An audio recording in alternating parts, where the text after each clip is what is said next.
And we're live. Hi, everyone. How's it going? How's it Pretty going, good. Sam?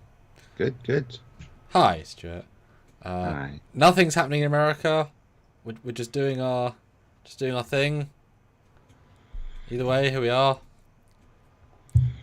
Yes, You know, support and all that jazz. But we're here for this, Stuart. yes, we are. We're here to talk about the survey mission of the Kirkov moon. It's a very exciting event. The Kirkovians. Yes, I think I broke Sam. sort of. Yes. Um, yeah, James T. Kirk's race. I guess. That's where all his kids went. Yeah. Yeah. Fascinating. I mean, is that Oh, intentional, or did someone just pick randomly? You know, it's such a it feels intentional.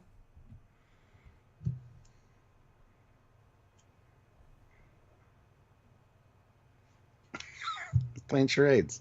Two words. Oh, okay, okay, Sounds like okay. I can't. I don't even know. I was gonna say don't know was beautiful. I My thought you were response, telling me but the live's broken to take two. I was no, like, no, no, I was no. like, do I have to reset radically to discuss it again? Uh, so we've got a new button. We've got a love button.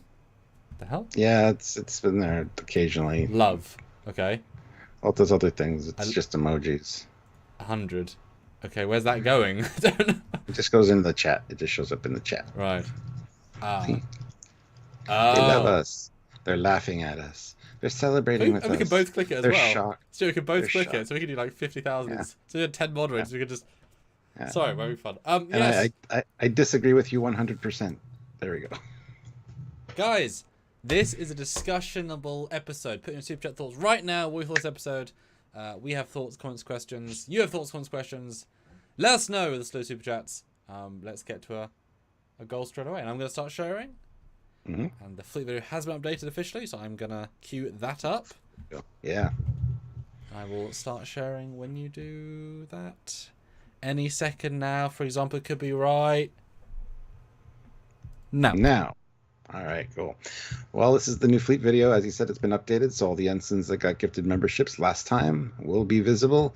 So look what ship you're on. It's very important. And if you want to join the channel and be part of this fleet as well, by all means, click that join button down below. Look at the options, the different ranks you can have, as well as heading on over to Patreon/Trekyards. That's another way you can partake of this and have the same perks, ranks, and privileges. So, yes, please do all those things. Joining the channel is a big deal. It helps us out a lot. Another thing that really helps us out is super chats. We do want to hear your thoughts on this episode, any insights you have, any questions you have, anything like that. Please send a super chat. We do read them all on the air, so you get your voice out there and you get to actually have us talk about whatever you guys want us to talk about. That's really important. So please support the channel and help us that way if you can. It really makes a big deal. It really makes a big difference and is a big deal. So if you can help us, please do so. Also, don't forget to just hit that like button. We're at 25 likes. Let's try to get up to 50 right away. If you haven't hit it, please hit it now. And do all the things you normally would do. Make sure you're subscribed. Make sure your bell notification is set to all if you want to see all of our content. Allow, anyway. And yeah. Click the links down below as well. There's links to Teespring, TeePublic, lots of cool Trekyards merch, and it's definitely some good stuff there. So please check it out and help us in those regards also. But honestly, just being here, being part of the conversation is a big deal to us. We really appreciate that. So glad you're here. Welcome back. And we're going to be talking about a really fun episode today. So I want to hear people's thoughts on this one for sure.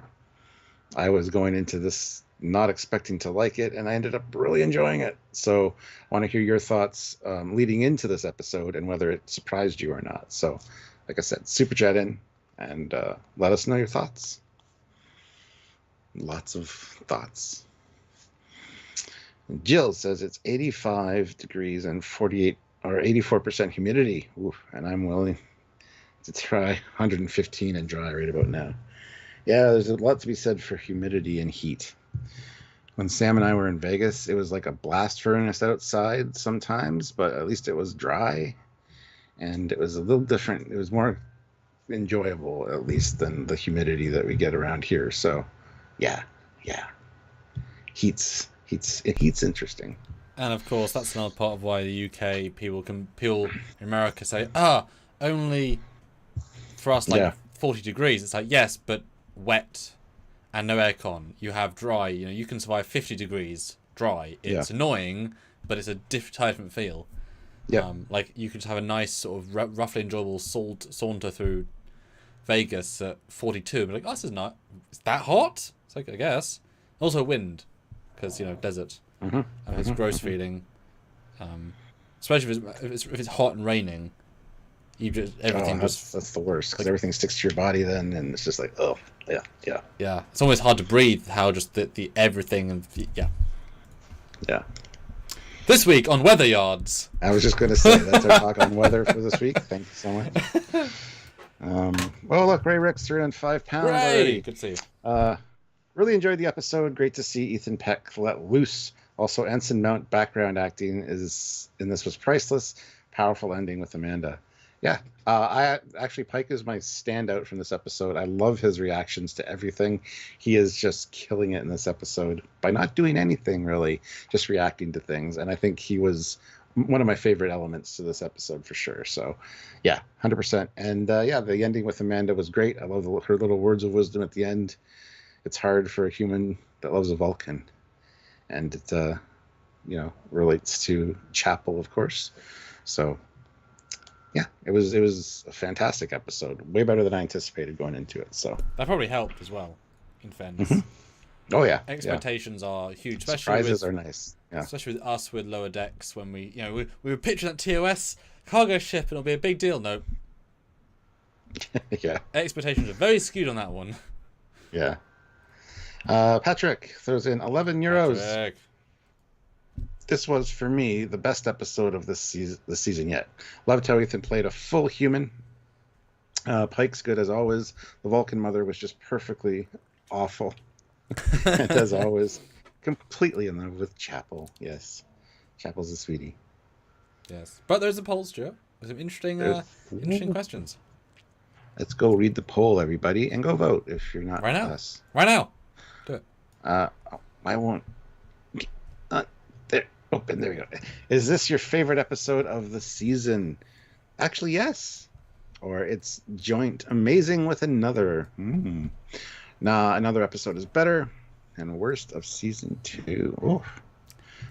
They already all have votes, so go put your thoughts, guys. Yeah, because this one's a really, really interesting episode, I think. But yeah, super chat your thoughts. We really want to have some instant reactions. See what you guys think. So, Stuart. Hi, how you doing? The obvious question, what do you think? But also, retrospectively, how does it fare in multiple watches? Because we've both agreed that several of the season have not done as well on second viewing.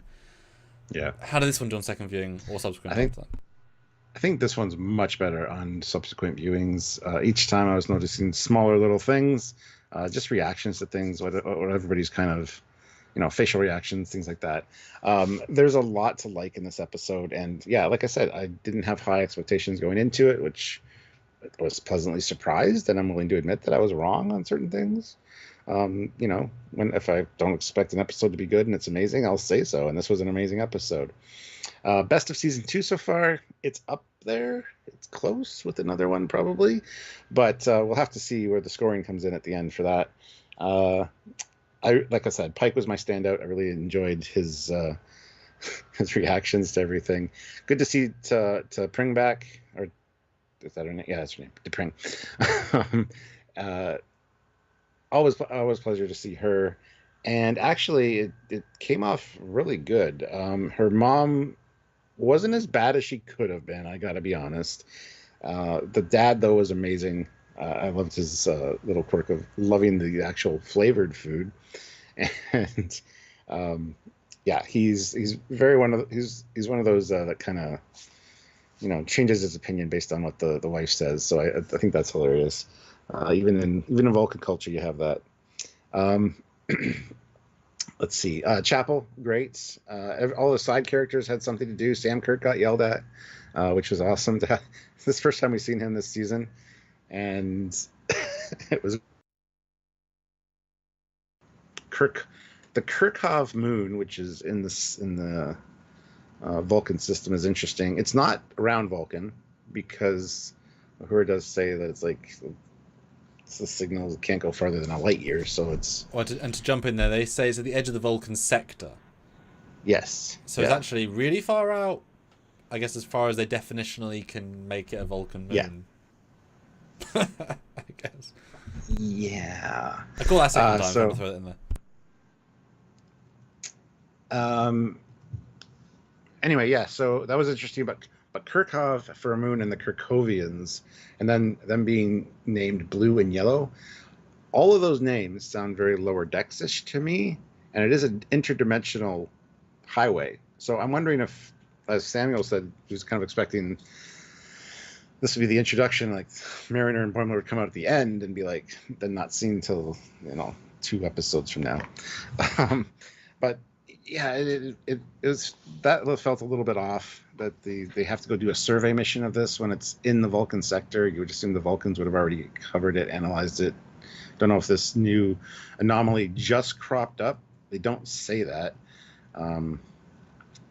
It's just a strange energy anomaly that was above the surface that who knows how long it's been there. You think the Vulcans would have investigated by now, but anyway. That's not the main gist of it. I think Ethan Peck had a fantastic, probably had a lot of fun playing, just being a human. Love seeing his prosthetic ears as well. There's a lot to like here. This was a really feel-good episode, and yeah, it does get better on multiple viewings. I've seen it 3 times now. Each time I really enjoyed the small things that stand out, so...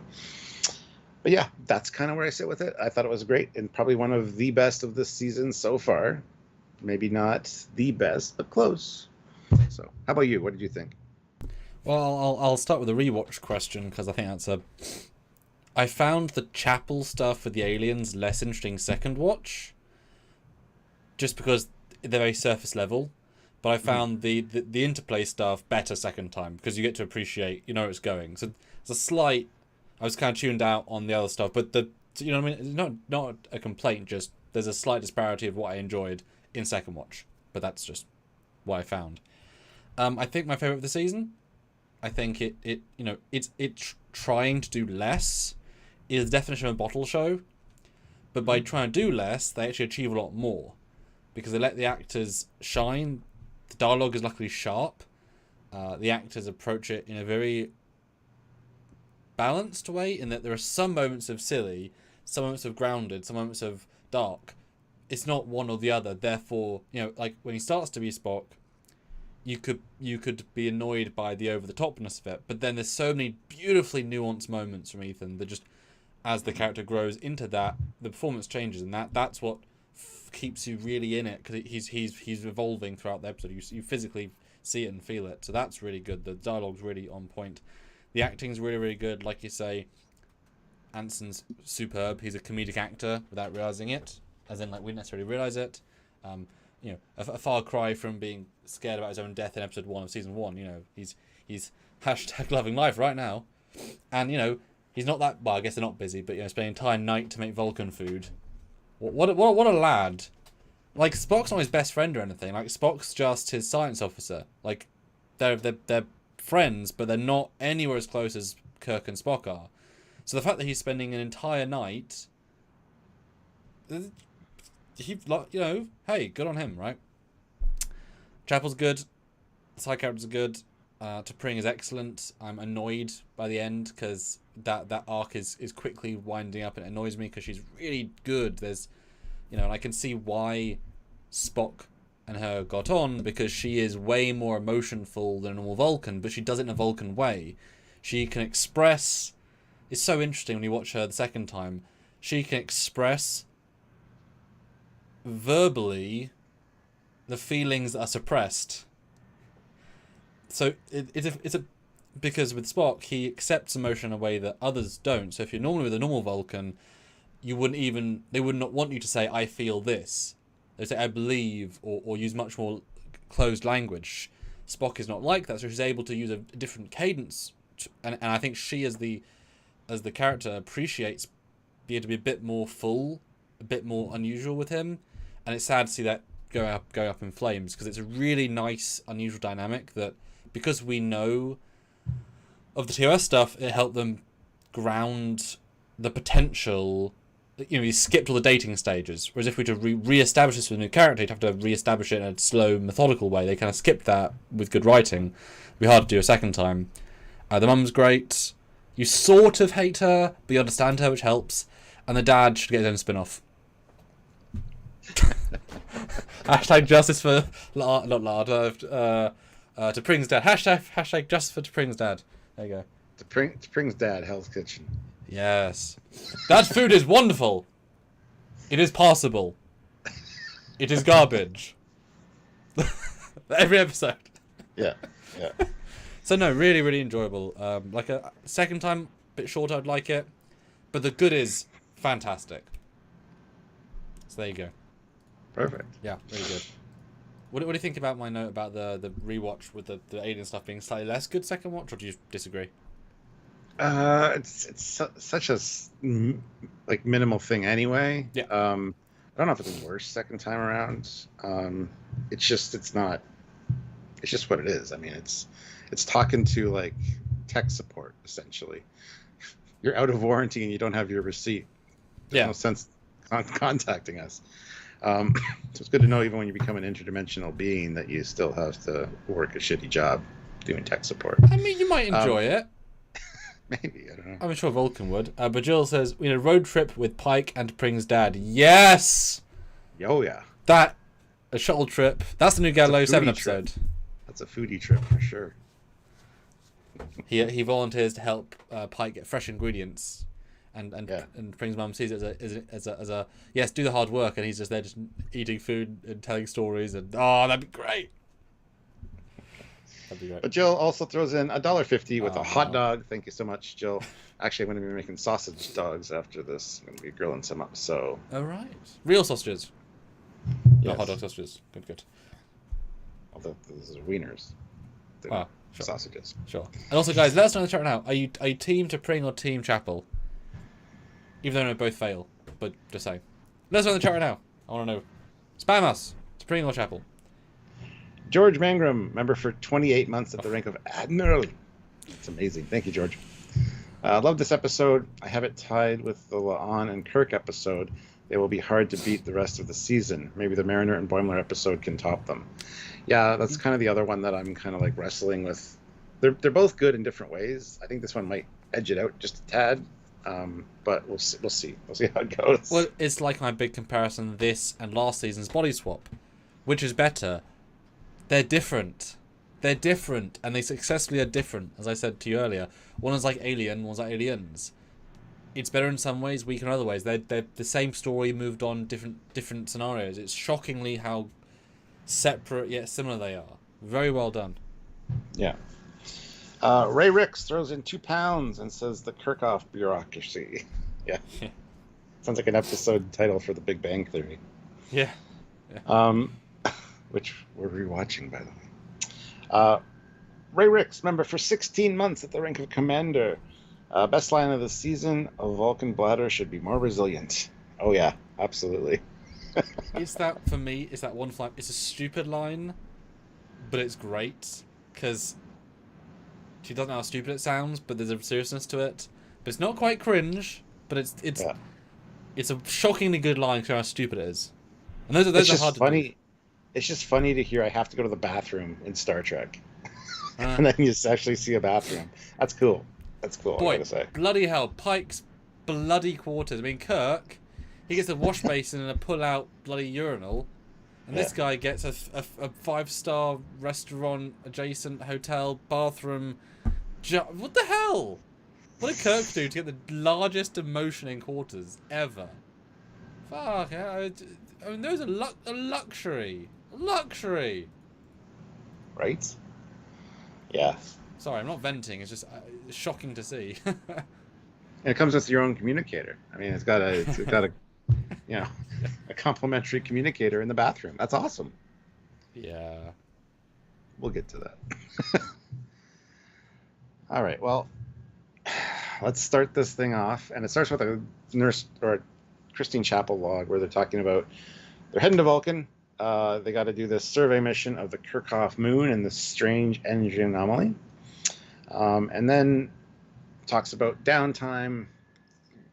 Pike's taking it slow to get there, and yeah, she's using the time to prep for an interview for a fellowship for the Vulcan Science Academy. And Dr. Corby's mentioned because Ambanga says, what are Corby's 3 principles of archaeological medicine? And then she goes through each one with different people. And it's a nice little montage. You get to see, La'an and Artegas and her hanging out, and her, hitting a punching bag with Ahura. So it's really nice intro. I love the captain's logs or just the personal logs leading into episodes. We missed that so much from Discovery. It was hard to. We pointed out quite a few times. Discovery was just lacking it all the time. But it's a nice way to give the exposition, get you up to speed really quick, and get the story moved in. So, yeah, I thought the opening was great. And yes, Jill, as I'd said to Stuart, at the very last moment in the episode, my brain just shouted in my ear, they were on a break. We're doing Friends all over again. Because that's absolutely what it was. And I wonder if they thought that in the writer's room. Because, boy, Spock, watch more Earth. Because the Pring will say, so what? And he'll say, it's on a break. It's like, you can... 25 years ago, they prepped this answer. Yeah. It didn't go well. Yeah. Yes, no, I like the sequence. It's fun. It's they're obviously proud of their bar. And in fact, also a Tellarite with, again, 3 fingers. They're re-embracing TOS Tellarite. Good. And it's a very 60s-looking retro bar, so it ties into the 60s feel of the TOS. Yeah, expensive 60s. But yeah, certainly, they're doing a good job. The Turbo FC is definitely cold. And I like the fact that Chapel says in the shuttle later, I saw you the other day, as if, they're not in the same division, they're not in the same crew quarters, that unless you actually go see somebody, you wouldn't necessarily see it every day, so... I like it seems like you're avoiding me. Does it? Yeah, man. It's like, wow. But I'm kind of surprised you didn't say hi to Mbenga. I guess if you said hi to one, you'd say hi to both, but like Mbenga is a higher rank than him. You think you should, sir? Yeah. It's a very Vulcan thing to do, but then have to, and I love Chapel's, like, schoolgirl look. Like, the faces in this episode are so on point. So on point. Jill's asking you a question. Oh, hi. So, Samuel, what about the poll? Yes or no? Oh, let's do that poll. That it hasn't cheated yet. We'll get there.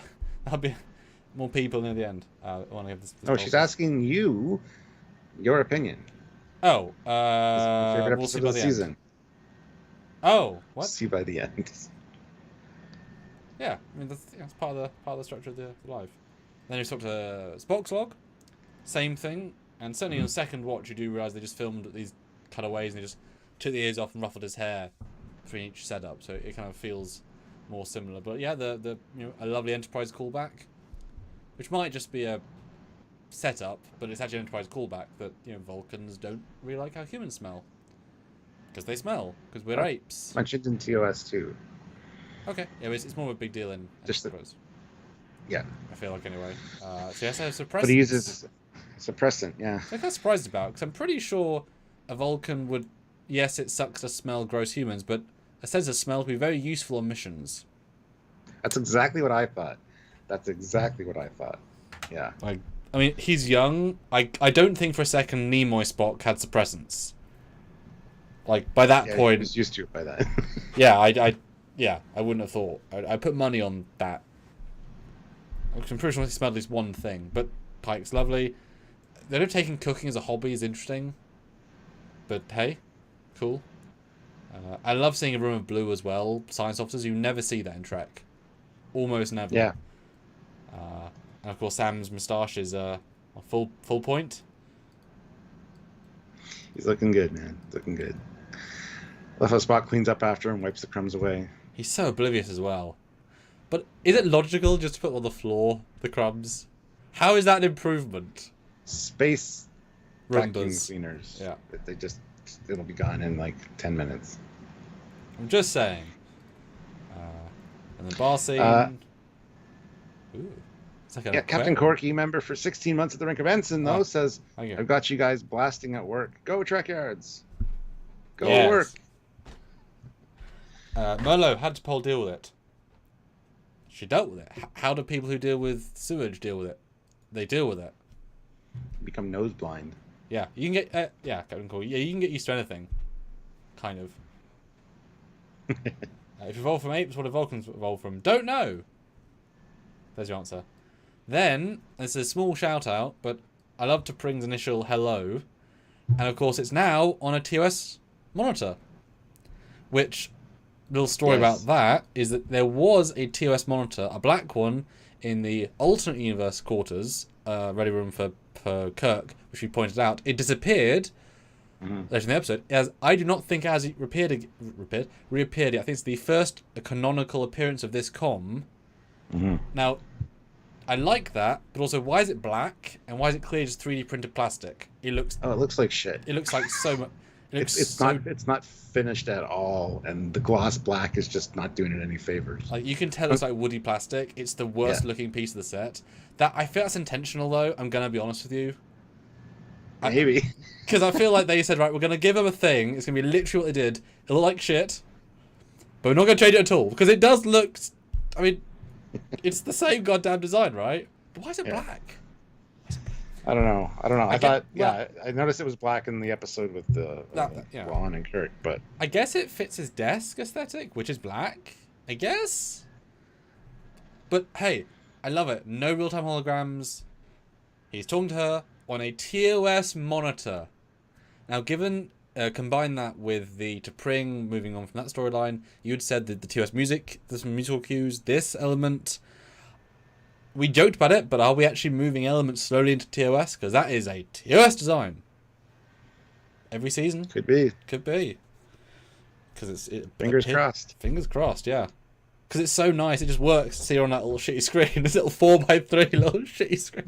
When you cut back to her, it's just beautiful anamorphic and it's like little shitty. If this was Discovery, he'd be at his desk and she'd be like a widescreen on the bed, hologram, like on the bed, right in front of him. No, on the bed, just lounging. Oh god. Because he'd have the personal setting on. It reroute the whole game. But yes, come to Vulcan. We're having the ceremony. What, dude? You're never at home. Now. Okay. Yeah, engagement dinner. Yeah. Right in the action. Then having his meeting with Pike, talking about the survey mission and how there's been some changes, and noticed that Spock's a little bit distracted, and he's like, T'Pring wants to do the engagement party, or engagement dinner, sorry. And we also hear that we've heard that her mom's not approving of Spock at this point. Yeah. So, anyway. Hold on, what is this? Oh, yeah, Pike asks him, would you not rather pilot the shuttle? And he's like, no, it's fine. Ray Ricks, 5 pounds. I would think growing up with a human mother and sister would be used to the smell. Does Burnham smell of roses? Well, she would have bathed in like the Vulcan whatever, and yeah, I think you're thinking of the opposite. I think they would be told as part of the ritual to bathe in scented baths and oils as a standard thing. You know, like how many people wear perfume to hide just to smell nicer? But I think you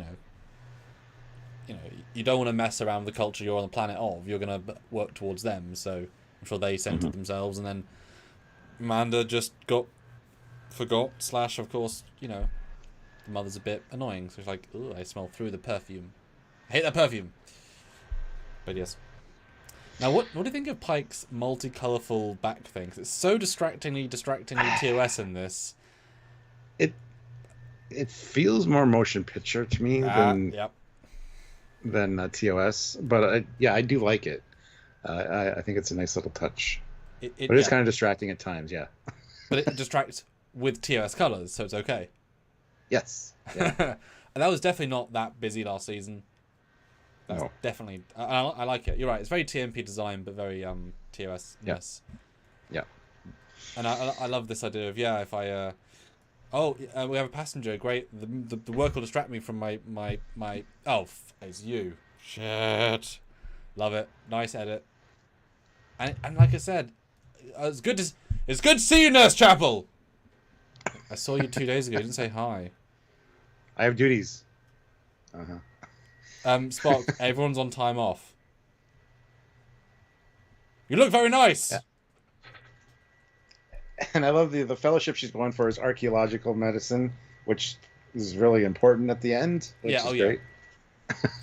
Yeah, such an odd concept. But they say earlier in the scene, archaeological medicine for an alien race of ancient history is more advanced than what we have. So it's actually past and present and modern future medicine. Super. So looking back, never thought of that. Yeah, it's like ancient Iconian medicine would be future medicine. Still, and ours would look like catgut and leeches compared to theirs, right? So Icon's like always leeches with you guys. It's a Sonic scrambler. Leeches. No, it's a really good little scene. This actually, they're because they sort of have chemistry as actors, but it's super character chemistry. You know, it's well done. I love the fact that he does yell several times this episode. Like, just enough of that cageisms where, no, man, I picked up on those where his emotions being pushed so high. He's just... Those were nice. They're better than his first walk on the Enterprise and he yells and number one's like, shush, stop yelling. Like, that's okay. These are much better done, I thought. Check the circuit. Well, yeah, exactly. Oh, yes, yeah, his faces are just so good in this. So good. Oh, love it. Yep. But they go and start scanning.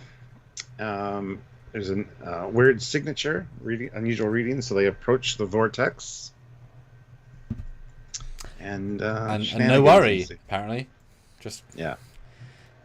The whole we're going to crash bit is very abrupt, isn't it? I'm assuming that the first time it was an accident because the settings were too high and then the aliens cranked down the power to allow for people nearby to not get pulled in because they definitely are further away than Ortega's gets. Yeah. And don't crash. So I feel like that was a tweak on their end. Just proves that Ortegas is a better pilot than Spock. But I don't appreciate that they don't even remotely answer the question of when this thing appeared, how long it's been there, why it's not discovered. Yep. Because Chaplin says, so what's the theory about this planet and these aliens? As if they've had the theory for hundreds of years. Yeah. But then why are they here now? Because this must have appeared. But when they leave it so vague, you can't even pull an answer, and it's annoying because there's no answer. Sergeant Montgomery says the deltas seem misplaced and up higher. I noticed that too. I noticed that first with the Lon Kirk episode where he's on the pad at the end when she's talking to him, and his comm badge badge is way up here. I thought it was just so it would be like shown in the little, but no, in this episode they're all very high. You'll notice it later with Pike in sick bay. Is that more like TOS, do you think? No, it's not. Not at all. Joe C though, $10. Thank you. Down on this episode before I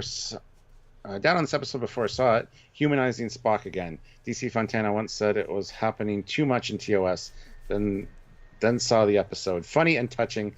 Feel sorry for them, knowing marriage will one day end. Yeah. Well, it's upsetting. They never actually get married. Even more upsetting. In Amok time, he's going to get married to her because they're betrothed. Yeah, that's finally forced to marry, and then he walks in. She's like, "I don't want to get married." He's like, "What? Now death each other. What? Kill each other." Yeah, and I was right with you there. I was not looking forward to this episode, and it just won me over. It was so good, so well done. So. Well, again, as I said it to you earlier, comedy is subjective. Yeah. But and easy to fail, easy. And when it actually works, it's like, damn, that actually works. So excellent. And humanizing is a tricky one because this is, as you had said, really, really well, based on Chapel's comment, La'an's about puberty, basically. Because he is only in like 20, he's around 24, 25. For Vulcan, that's like 13, 14. I mean, Spock dies like 140, right? So that is early for them. So he's experiencing the youth factor that we didn't get in TOS, and also he's a much higher rank in TOS, having rose through skill, talent, and achievement. So you can sort of get away with it here more. But also, we never had this story before. We've never had he goes human. You're allowed to humanize when he literally becomes a human, right? It's the caveat to the season. He's been very Vulcan the rest of the season, so yeah, it's a good job. And Skeleton, Strange New Worlds #1 fan, Hey, you made it. $5. Good to see you. Assuming Chapel stays on the show until the end and TOS starts right away, when does she marry Roger Corby? I don't think she ever married Roger Corby. I assume she's going to actually go and join some kind of expedition off the ship with him, and that's where she's going to fall in love with him. But they don't actually get married. I don't think they're actually married. Yeah, chills. She's never married Corby. Yeah. I love this scene though, where he wakes up with them all staring at him over him, and we were in an accident. I'm okay, and you're something happened. You're human, and it's what the. That is the one thing that stands out as being, why would he go to a swear word? Vulcans don't even swear. Do you remember Star Trek 4? Double Damas I knew, humans, they swear. Like, he doesn't even understand swearing. That is the one line I would remove as being, doesn't make sense. He says, what the frack? Well, sure. But just because he goes human, his brain wouldn't go to swearing. His brain's never thought swearing. Yeah. So that doesn't It definitely worked in the moment, though. It's funny, but it doesn't work. Just conceptually and whatever. And Josie thought the Corby thing was being set up in this expedition she was going on. Yeah, that's what I thought too, because they do ask her at the beginning what are the 3 rules, Corby's rules. Well, maybe they're subverting our expectations. Maybe we'll see Corby. I wouldn't be surprised if Corby shows up in the Enterprise. I want to see Daystrom as well. Ooh, yeah. The M3. Look at how shiny it is. Totally works. No, seriously. That'd be great, actually. Oh, that'd be great. The thing is, it won't work, and he'll be like, maybe if I use my own memory engrams. Yep. That'll be the end of the episode. Yeah. But yeah, fun, welcome to. Then he gets very, almost horrific look around the shuttle. It's amazing how, like, aliens that was. I don't know why. Some damn lights on. It's in the shuttle bay. Yeah. Actually, yeah. They even say they literally fixed it better than it came. It was spring cleaned. Yeah, it's like it's been deep cleaned. It has that new shuttle smell. That's so good. That's such a good point. But I like that. I love the fact these aliens aren't normal, right? They left a calling card in case basically the receipt, I guess. Yeah. Here's what happened. Sorry. Yeah. Weird. Yeah, it's instructions for a subspace call, and it's all right. Well, first contact, cool.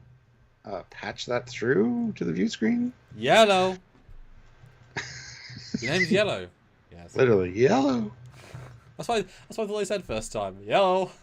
I was like, oh yeah. It is so weird. But it felt fresh. I haven't seen this before in Trek, Yeah. Like, and this is very TOS by itself. Alien fuzzball. Yeah. And they don't blink. This is so TOS, right? But the whole thing, the Kirkov moon, the Kirkovians, yellow, blue, and just leaving a calling card that you can call them to find out what happened, seems very lower decks in its construction. It really does. Well, as Mbenga says, alternate universe people, they have weird rules, weird things. But I love the line, "You called me." Yeah, like, exactly. What do you guys want? You called us. I love that. It's so dumb. I'd write that, but on a dumb day. I'm surprised they didn't say anything about Spock at this point, though. Like, we fixed your shuttles as per our laws. No further contacts necessary. Everything's fine, right? Yeah, but what? We're not familiar with your laws. You should have said something about Spock at this point to kind of tip them off, I don't know. I would have. And Matt Boardman says about the swearing. I don't know. I spent most of my life not swearing, but often found myself in situations where I almost did because there were when I heard the phrase enough, it made sense in my brain to say it. But no one swears in the future, so he would never hear it. Maybe in some holo novels or historical documents. or as a word for reproduction, I guess, but then it wouldn't have the context of being a swear word. You know, that's why alien swear words are fun. It's just a funny moment for a modern audience, and I really don't have a problem with it. Yeah. He didn't actually say it, so we don't know what he said. He could have said, "What the frick, fringe, yeah. Fruity." Some Vulcan word. Yeah. Anyway, yeah. So they say basically our policy is if anything gets damaged as a result of our informational tunnel, we'll fix it, but no further contacts necessary. Your crew and your ship have been repaired. Thanks for checking in. Yeah, I mean, you crash into us, but you know what? It's okay. We're gonna fix it. Yeah. I wonder if there's kind of get out of jail free here. Oh, actually, doubly so. Yeah, I mean, I was about to say someone died of cancer, but imagine if Mbenga's daughter crashed. Oh, look, we fixed your daughter. Boy. That easy, eh? Yeah, no kidding. Yeah, we've been trying to contact you regarding your extended Vulcan warranty. Exactly. Dear me. Then we get him freaking out about, I feel angry, I feel powerless, annoyed, hungry. Is this normal? It's like, yeah, hunger can affect moods. He's hangry. And you feel bad for being hangry. I do like his hair better, though. His human hair is better than his Vulcan hair. Look, Discovery, as long as it's better than Discovery, and his look is all the better. I love his just ruffle, though. It's a little ruffle. Yeah. He doesn't wear a wig, that's his hair. Yep. Oh, his eyebrows, actually. His eyebrows are unshaved. They must have painted those on then. Yeah. Well, that's later. My eyebrows got singed. And they're like getting in close, and they're like, no, don't get in close. Oh, look, he made food. No, I know, but he did shave his eyebrows for this part. Because in Discovery, he didn't, because he didn't want to. But this, he committed, okay. Because it's a thing to do. So they must have repainted on eyebrows for him. Because that's I think, what my brain's seeing more. It changes his expression. Because, I mean, adding a slant, gear does give you a slight confused or they filmed this when they came back from their break. Well, they didn't have a break. They went right into filming. Yeah. Eyebrows aren't quick either. And not to that bushiness. This might be the first thing they filmed on day one. Easy just to do prosthetic. Like in Benga's beard, like that's all just one, Yeah. Yeah, this whole you got to do your obligations. Oh, I forgot. She's gonna hate me. She hated me as it was. Now I'm human. Yeah. Seriously. Mike's like, whoa. Just calm down. We'll deal with this. I contacted everybody. What did you say? Just told them you were in an accident and recovering on the ship. Oh, they agreed to postpone the dinner. It's fine. Yeah. Yeah. That's a great scene. It's nice because like he's not unwell. Yeah. And you can't say being human is disease or a problem necessarily. I am somewhat shocked that Pike is letting him resume his duties. He's an entirely new entity right now. I at least have a nurse with him to check him or something. It's like if B'Elanna Torres lost all of her Klingon. She wouldn't go straight to work that afternoon. She did. She got split into two, remember? Yeah, she didn't go back to work that afternoon, that's what I'm saying. Like, we didn't see that story. Like, the Doctor have had her with a cortical thing, and the retractor, and I think even Tuvix had like an afternoon to not work before he wasn't on the door of the bouncer club like 10 minutes after a shuttle accident, right? Before he got re-murdered or resaved, depending on perspective. Transporter accident, yeah. Yes. But no, it's actually fun, and the cadence of Ethan was such a interesting choice because they're not giving him Spock dialogue, but he's still delivering the lines roughly as he would, but he's having to add an inflection to everything pretty much. Mm-hmm. I gotta sneeze.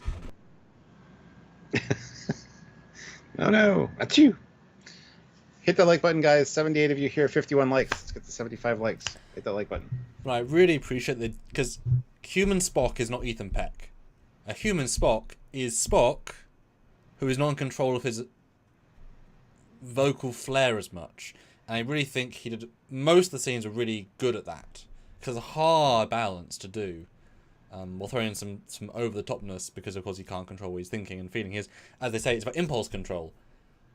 There aren't really impulses as a Vulcan because everything's just structured. So that's what he's always had emotions, and he doesn't cry, he doesn't burst out into laughter, like, without the joke, right? There isn't random emotion, but it's the impulse control that's the problem, because that's what the Vulcans have as part of their whatever.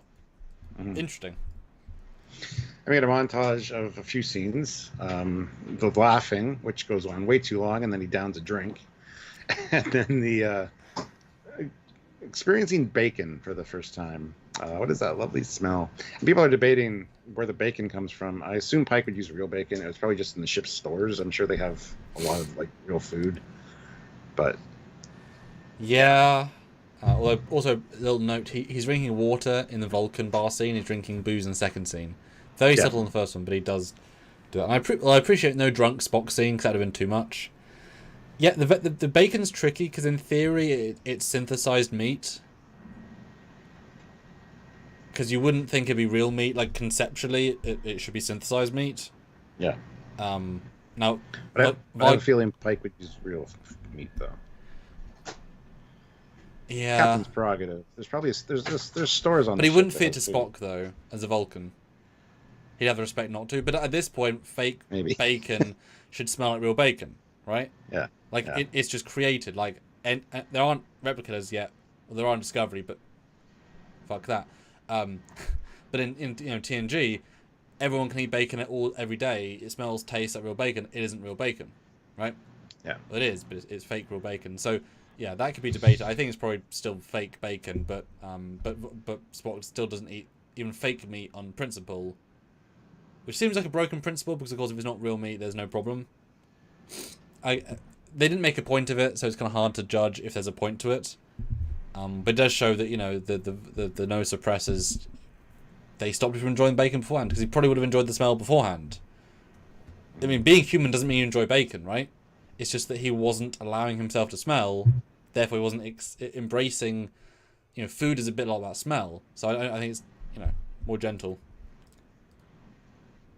Maybe with his enhanced smell, it just smells worse, so he just doesn't. Well, it smells different probably, but it's like a dog. Dogs have like millions more smell receptors than humans do. So if they smell a soup, they can smell every ingredient in that soup individually. They know it's in a soup. So maybe the Vulcans are the same kind of way, right?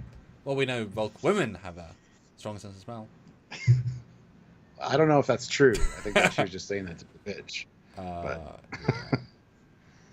And then the Sam Kirk scene is... He almost decks him. Kirk. Are you serious right now? See, it's great. Now it makes you wish we'd seen a scene in TOS where Nimoy is saying to William Shatner, Captain, I almost punched your brother once. What, Mr. Spock? Yeah. He didn't tidy his Don't mess. test me, Kirk. What? He was a slob, sir. Yes. Oh. You're much neater than your brother. It should have been said at least once. Because it's so weird to have this much interaction between a Kirk and a Spock. Yeah. Because there's none of that in TOS, obviously. Like, it's a loophole and a loophole, but it feels weird. Although, shout out to the Phoenix and X. Both these briefing room scenes, the long shots later, with a beautiful view. Bit of canon. They changed them. They're different views than the season 1 and earlier. They were facing the camera on the other ones. These ones are like different shots. Good. And the last episode, there was like schematics there for the Enterprise. So do it, These are fun scenes for sure. Yeah. And I just noticed too on the apron, the delta's above the apron line. It's like that's where so you put the apron on, line up your delta, and there you're good to go. That's where the delta goes. Look, at least the aprons aren't covered in deltas, okay? Because that'd have been ridiculous. That's true. Yeah.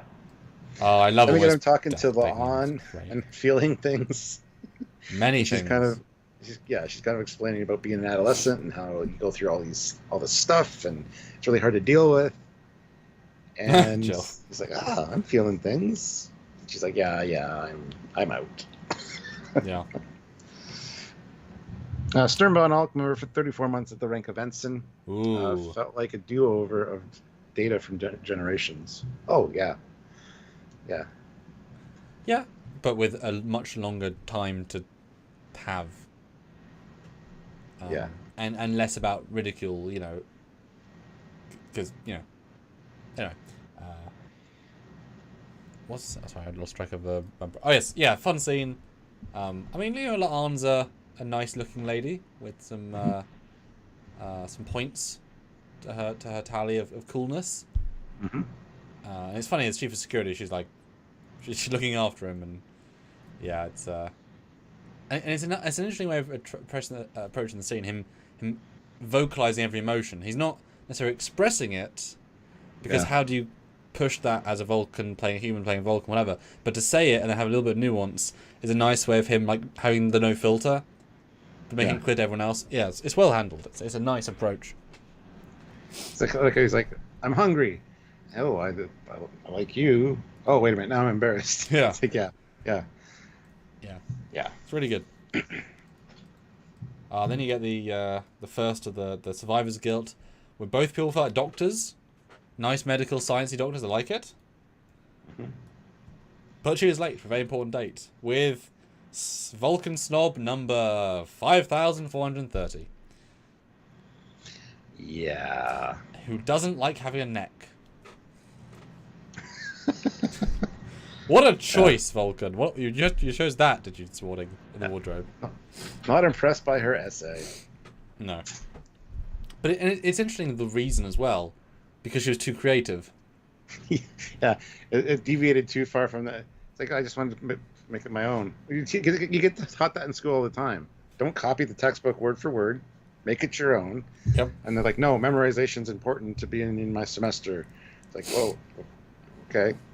Well, it's fun at university. They need you to quote stuff as references and then source it. So they don't need you to quote stuff verbatim and find stuff verbatim, use it verbatim. Yeah. Yeah. But I do appreciate the she does get him off track a second. Well, look at my field work, which is of course extremely impressive, because you're there at a desk, I'm out there front line, and he does genuinely say, okay, I'll look. It's not gonna make any difference, but he does at least take that into account. I'll give it a skim. But he's looking for a good student, not a good medical person. Because let's be honest, how many people go through his course and never achieve anything? He wants a good student who will do a good course. He doesn't want the genius to come in. Geniuses can often entirely break the paradigm, right? So, yeah. Oh, and yeah, Deborah. Then she's upset. Yeah, very much an 09 costume for Vulcan. Yeah, very much. Yeah. And then she's upset. She runs into Spock, and he's like, Vulcans are such jerks. It's about the fellowship, isn't it? Want a hug? It's such a nice scene. Her smile is infectious in this. She's so taken aback. Yeah. Yeah, it's a really sweet scene, actually. I like how he says, sometimes I don't cry in the shower. Kidding! Oh. Yeah, I'll be fine. They had fun, that one. Because he's still him, right? Like, there's that giant line of, he's still him. But then Amanda shows up, and we get a mention of Pelia. She sends her regards, because we already know these two know each other. She can't be here. She's dealing with our dilithium shortage. Very important dilithium. Very important. Yeah. And Amanda's like, knowing her, she's probably like getting some weird antiquities as well. And Pike's like, yeah, actually, she did seem awfully enthusiastic about purchasing dilithium. Yeah, she insisted, and she took 3 shuttles, but with 3 crystals. I trusted her. I shouldn't trust her. Yeah. I mean, clearly, like Jet Reno, she's going to have like 3 appearances, 4 appearances, and all 10. But that was a good reference. Yeah. Solid reference. And then the beanie of canon. The next thing you can buy in the Trek store. The beanie. Just another way to get Spock into silly hats. It's fine. And you notice the delta on the front's backwards? Yep, someone goofed. Ray Ricks, though, throws in £5. Thank you. This brings back Archer comments about the Vulcans taking so long to develop the warp drive because of the lack of creative and risk-taking. Yes. Creativity and risk-taking, yeah. Mm-hmm. Absolutely. But once they got the warp drive, they had to refine it to an art. Yeah. Now, of course, this beanie, I'm not against it in principle because, of course, it's a running joke. It's just the fact that it's Starfleet issue and there's a Delta. I don't necessarily buy there's one on the ship. But I do buy that Pike has one based on his acting. He's like, oh, I never wear this. It's like, you know, because Would mess up my hair. well, yeah. Like, I imagine there's, a store cupboard on the ship that has really random variations of clothing in case, the power goes down and they need a slightly warmer this. Or why wouldn't there be, right? Just variations. Or you mass synthesized it. But, of course, it's reference to several TOS episodes. Yeah? Yeah, did you notice, too, the door was open the whole time until Pike wanted to leave? And then it closed, and he's like, Yeah, that was a really weird gag. I didn't notice it the first time. I noticed it the second time, and I'm like, what is going on? That's not how the doors work. Nope. The opposite of how they work, in fact. But I do like the scene. Is. She's pretty good in the scene. Spock is really good. He's clearly too emotionful, but she's focused, so it's fine. I love the muscle spasm gag. It's clever. And she gets that one, no, Mom! Yeah. Don't know what to do, Mom! Which, yeah, you're allowed. No, it's, and Pike's face, like you said, is suddenly like, oh, we're doing this, are we? First reveal. Oh, dear. Oh, dear. Yeah. I love his messed up hair, too. Like, he's like, hi, Mom. It's sweet. Considering Ethan's must be in his, 40s, it's shockingly, young of him. Like, if, Yeah. It was like, how old is Ethan Peck? I think he's 32. 37. 37. Holy shit. Oh, God. Cool. His season 2 Discovery hair just popped up. Oh, God. He looks so bad. Yeah. Jesus Christ. That uniform and that hair and those ears with the bronze collar in the end of the season, that one scene, he looks disgustingly bad. Oh my God, that's embarrassing. Seriously, Stuart, Google it. Oh, jeez. It's way worse than you remember. That was so bad. I know the Discovery team aren't a very good production team in a lot of ways, but Jesus. What the fuck all that collar was a guy do? Sorry, I just had to... Anyway. Oh, that's fucking funny. Let's see. Oh, good God. Yeah, you're right. I thought it looked better than that. It did not look... It was awful. Oh, my God. Yep. Moving on. That's best forgotten. That's just not seared in my brain. Goddamn. We were taking abuse and we didn't know it. God. Anyway. It is pretty bad. Jesus Christ. Oh, Got used to him looking like this. So. Oh, and yeah, his mum's only 10 years older than him, so. Actors wise. Because she's not old by any means. Yeah. I like this whole thing, though. The rituals have to go perfectly. And we hear the situation between two families is tense. Pring's mom is skittish about the union. And they value a connection to Sarek, which is why they agreed to all this. But yeah, her mother is not fond of humans, so nah. Any excuse to back out. He's like, don't you think discovering her future son-in-law is fully human would be that excuse? Yeah, Mom. Definitely for the audience, because he thinks of us every damn day, right? Yeah. Like, this hasn't been going through his brain. And Jill's asking nicely to put the horror on screen. Yes, okay. Oh, God. No. Shield your eyes, everyone. Let me find an okay picture of him just to kind of contrast. As in, the current him. Where's a standard picture of him? Okay, so that's him as he does look. And that's him how he did look. I mean, the face is fine, but it's just the hair. And just the vibe is just so bad. In comparison, right? I guess this was the other one I saw that was like, oh no, why? Yeah. Like that. Yeah, that's the really embarrassing one. Just everything about this shot's bad. Just everything. Although the Discovery deltas are up really high too, actually, now that I noticed it. I'm sorry, guys. I'm sorry. I don't like the beanie. I wouldn't be opposed to one. It's actually called a toque, but hey, whatever.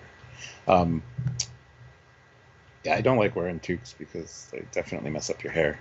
And I'm never really out in the cold long enough to constitute wearing one, so. Fair enough. But yes, there's the horror. All hail Strange Rewards. In comparison. Right, where were we?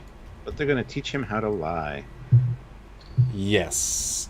The first thing to do is make him look Vulcan, which they can't do with genetics. They have to, because it might mess with the therapy, so they have to use the prosthetics. Which I love him just like flopping the ear around. Like, and by using prosthetics, you mean they just grab them from the prop department? Yep. Like, I'm sure that's where they sit as well. Yeah, it's very, very meta. And it makes sense, because Chapel's literally, that's her thing, is genetic modification. That was what they did in episode 1. They changed his ears. Episode 1! Yeah. And Jill, during this episode, actually, when he was doing a lot of his human quirkiness, I was picturing Leonard Nimoy from like other shows he'd been in, like Mission Impossible and T.J. Hooker, and also this side of Paradise, where he's like laughing and, you know, basically just talking normally. So I was picturing Nimoy saying a lot of these things, and yeah, Peck kind of nailed it. But anyway. Yes, Matt, exactly. Stern Von Alk, $5. Stern Von Alk, $5. Thought Vulcan logic and mental discipline not governed by their genetics. They are supposed to be more emotional species. Should have been easy. Yeah, they do point that out in this episode that yes, we have emotions and they're much more intense than human emotions. That's why they restrict them. It should have been easy. And it was after a point. Like, he was doing a pretty good job. There's a lot of overreactions and overacting leading up to this, especially with the mind meld stuff. But so yes, conceptually to what you just said, but it's not that one-to-one.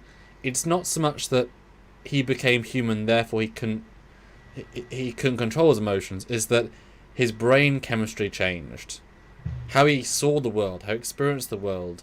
Everything was you know, he put a grey filter on the world. It suddenly lifted, and there's no way of putting it back on. It's not that he has more or less weird emotions. It's just that they're all different. He's sensing the world differently. That's it. And the mental control, which used to be second nature, just default, is also gone. So he's also now got more brain power to go towards not able to control his mouth. So it's no, obviously yes, control emotion isn't genetic, but changing your entire brain state, that's what's causing this. And as you say, he is able to successfully counter the fact that he's got a burning thing in his hand within a day. So he can do it. He just, you know, smiles more. You know, and it would have been fun as well to see him do more of this, maybe for one more episode, because he would get more like Spock, but have those peaks and troughs more, which Spock wouldn't have. So it's subtle. It is subtle. Yeah, it's more of a technicality, but yeah. Then we get the teapot ceremony, traditional teapot, no handle, and she's learned to do it because she's had to live on Vulcan. So cool. Boss move for Mum. Yep. Yeah, I mean it's really nice, the acting in this, but it's hard because she's spent 30 years being judged every day. Where I mean we've seen how cold she is with Sarek. She knows her place. She does it well. She's a very good Vulcan. That's kind of the point. So yeah, it's quite impressive that she could do this. But I guess there are people that can walk on hot coals. Yep. It's the exact same concept. But yeah, good for the actress. She acted nothing well. Yes. Yes. Eravik Sonder throws in $2. Oh, thank you. Make Trekyards toques with hidden Spock ears. There you go. Yeah. The doctor says, I'm assuming Amanda grew up on Vulcan. I don't believe so, no. No, she met Sarek and then had to live there, so. Yeah. And yeah, Hans Pitcher, not sure how ignoring pain would prevent physical damage to the skin, though. I brought that up in our conversation. You'll see the episode on Sunday. Yeah, you get like blisters and stuff from like second-degree burns, but she'd probably develop calluses plus medical tech of the future. Who knows? It's fine. Yeah, as I said previously, there's nothing about physical damage. This is the future when they can become salamanders, warp 10 salamanders, and return in the same afternoon. Fixing, grade 1 burns is absolutely nothing. It doesn't matter if they hurt themselves. They've had healing tech for 500 years, right? Yeah. It's all good. It's like if you had it's like if you have lactose medication that lets you digest milk for a lactose intolerant person, and part of ritual is to drink milk. Well, you could take a medicine and be fine. Yeah. You just you can go heal it in an hour. It's fine. And Alan Parr says it didn't. When T'Pring held his hand afterwards, he was visibly hurt. His hands were burned. Yeah. I didn't get that impression from that. I got that she's Vulcan and she squeezed his hand. Ooh. Vulcan strength. That's what I got from that. But yeah, it could be a combination of both. Nah, yeah, that's definitely a Burns thing. That was a very nice, subtle nod of yeah, this is. I love it. She's trying to be tender, which is unusual. That's and it actually hurts because that was a nice moment. But how to speak Vulcan? Flat, more robotic. Oh, yeah. Only the eyebrow moves. Lower, go lower. More here. Is that how I sound? Yes, yeah, absolutely. Yeah. This was fun, hilarious. I wonder if that was like a one take because everyone's had fun with that line. Just said, "Oh, there we go. That's it. We made fun of Ethan enough." Because this one bit is the most making fun of Spock scene, but it's the rom-com scene, right? Yeah. And you're allowed one. The only thing I thought in this is that you don't often get all the ladies just next to each other in this way. I noticed the uniform differences. Look how Uhura's how high the black is on her neck, and then it's under. It radically changes the uniform vibe, and different shades of red. I don't know why, but the nice gentle lighting. I'm yeah. You notice the difference from the uniforms. On Tiga's is quite high too, and yeah. Then we learn about the ritual of awareness, where they have a timer, and the young couple is made aware of all their faults, and he freaks out. He freaks out right at the beginning before she even says anything. The timer hasn't started yet, Spock. Yeah. That's funny. That made me laugh. That I could have gone with a few more lines of though, to push it further. Yeah. But then they move right away into the mind meld thing, and this is totally overdone. Your mind to my mind. It's like, whoa, now you sound pushy. Well, I'm used to seeing the images, and I can't. Yeah, a little bit extreme, but hey. Also, my God, don't Pike and number 1 resonate parent energy? Just chilling on that couch. Oh yeah. They are not in character at all, right? They're just playing, Anson and Rebecca. They're so chill. Yeah. And again, considering he's just a science officer. He's only lieutenant. He's only known them a little while. He's not their best friend or anything.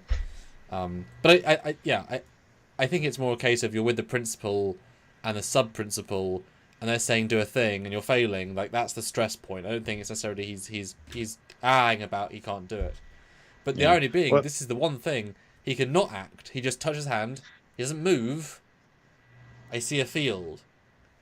The nothing is how you achieve this scene. So it's kind of funny he missed the point of the thing. But then this is the one at the end where he says, right here, he says, then we'd better hope that Dr. Mbanga and Nurse Chapel can come up with a cure before we can get to the mind meld. This is the big thing. Yes. So I'm as Samuel and myself talked about earlier, this is the one thing that's easy to fake because it's the mom and Spock, right? Easy to fake it. Yep. If it was the stepdad had to mind meld with Spock to kind of get a feel for the new, addition to the family, that would make a lot more sense that it's just so impending, you need to get it fixed by then. Yeah. In the later dialogue, there is a moment when we learn that T'Pring and her mum mind meld. So there is that step too.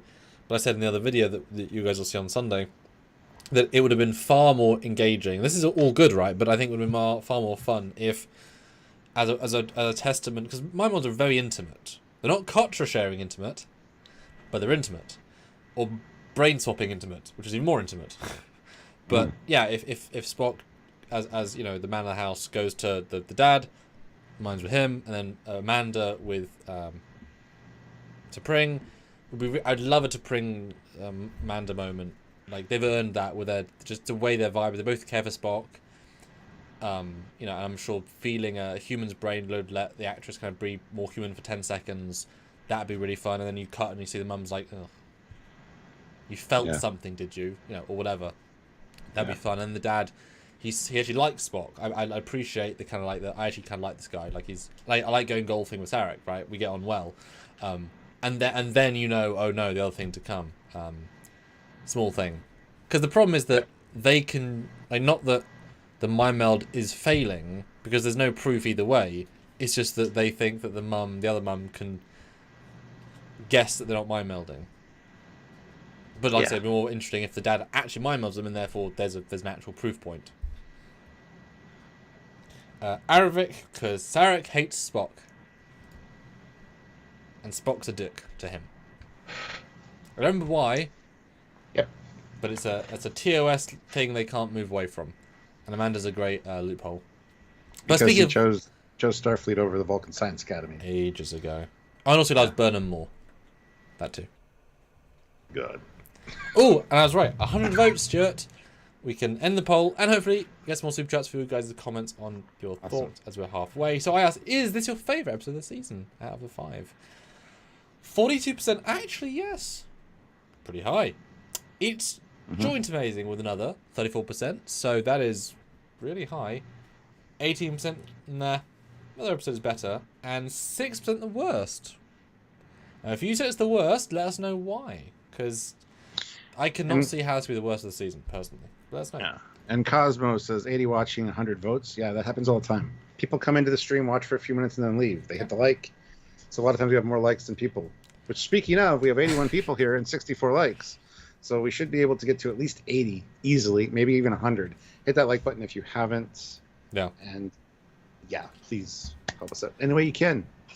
Well, it's like, I also... yeah, I'll also, you know, see your live and I'll click like sometimes. Yeah. Next scene is... The treatments are failing. Oh, yes. Lots of science. Unspooling is happening. And then she doesn't want him stuck like this. They talk about experimental techniques, and she's like, no. The Trekonians, or the Trekonians, the Kirkovians, that's it. They did this. They can fix it. That was her solution to that. So there's a lot of back and forth here, techie talk of different things they could try, but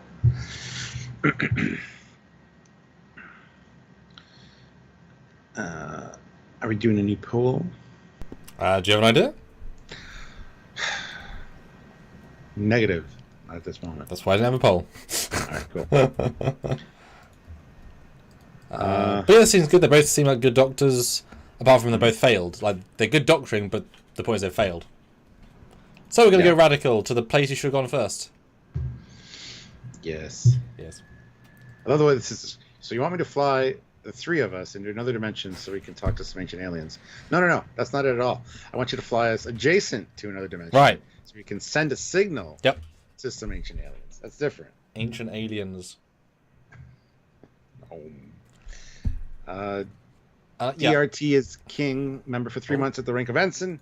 Tomorrow was the best so far. Yeah, this one's in the running for that one. This one and that one are in the running for me as the best. We'll have to see how the score goes at the end of this one. This is a different feel, though. It's good for different reasons. So, yeah. Yes. And, you know, another thing is definitely a burger person. It's so fun to see, like, gourmet meals. It's just such an odd... Especially, as Jill said earlier, you know, we go into cod cubes in a couple of years. It's you know, such a progression of tech. And we'll take it to go. So there's obviously Starfleet branded boxes with deltas on it, clearly. Oh, yes. Yeah. Oh, wouldn't it be funny though if they were in the shuttle and just nibbling? Yeah, it'd be kind of fun. Yeah. And then we get Spockified Spock again. And I was like, oh, what a relief. There's something about this vibe. I'm just like, I'm all for it. Yeah. I like Amanda suits green real well. Yep. And I like his jacket a lot. It's a really nice balance of smart, simple, sci-fi, and Vulcan. I mean, they are nailing it this year in terms of costume department, I think. Especially. So what they actually say here is, so the plan is going to meet T'Pring first, take her to the captain's quarters, and tell her what's going on. That's the plan. They plan to tell T'Pring right away. And later that kind of unspools in the hallway when she's complaining about her mother and stuff, and he decides not to tell her because she's already going through a bunch of stress. Because at first we were like, why don't you just tell her? That we had that discussion after we watched it the first time.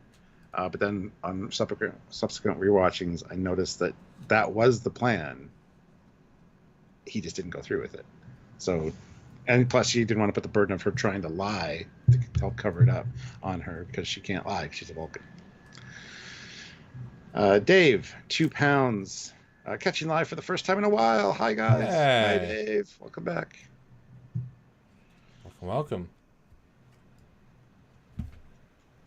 But yeah, so that is the plan, to tell T'Pring and have her on board. Which right makes away. sense. It does. It makes a lot of sense. Considering the Katra swap that they've already done, yeah. Of course, it would need her to lie to her mother, but of course, her mother's not going to ask, is your husband a human right now? Yeah. Yes, so, you know. Like, he's not lying about wanting to date Chapel, he's just not telling her.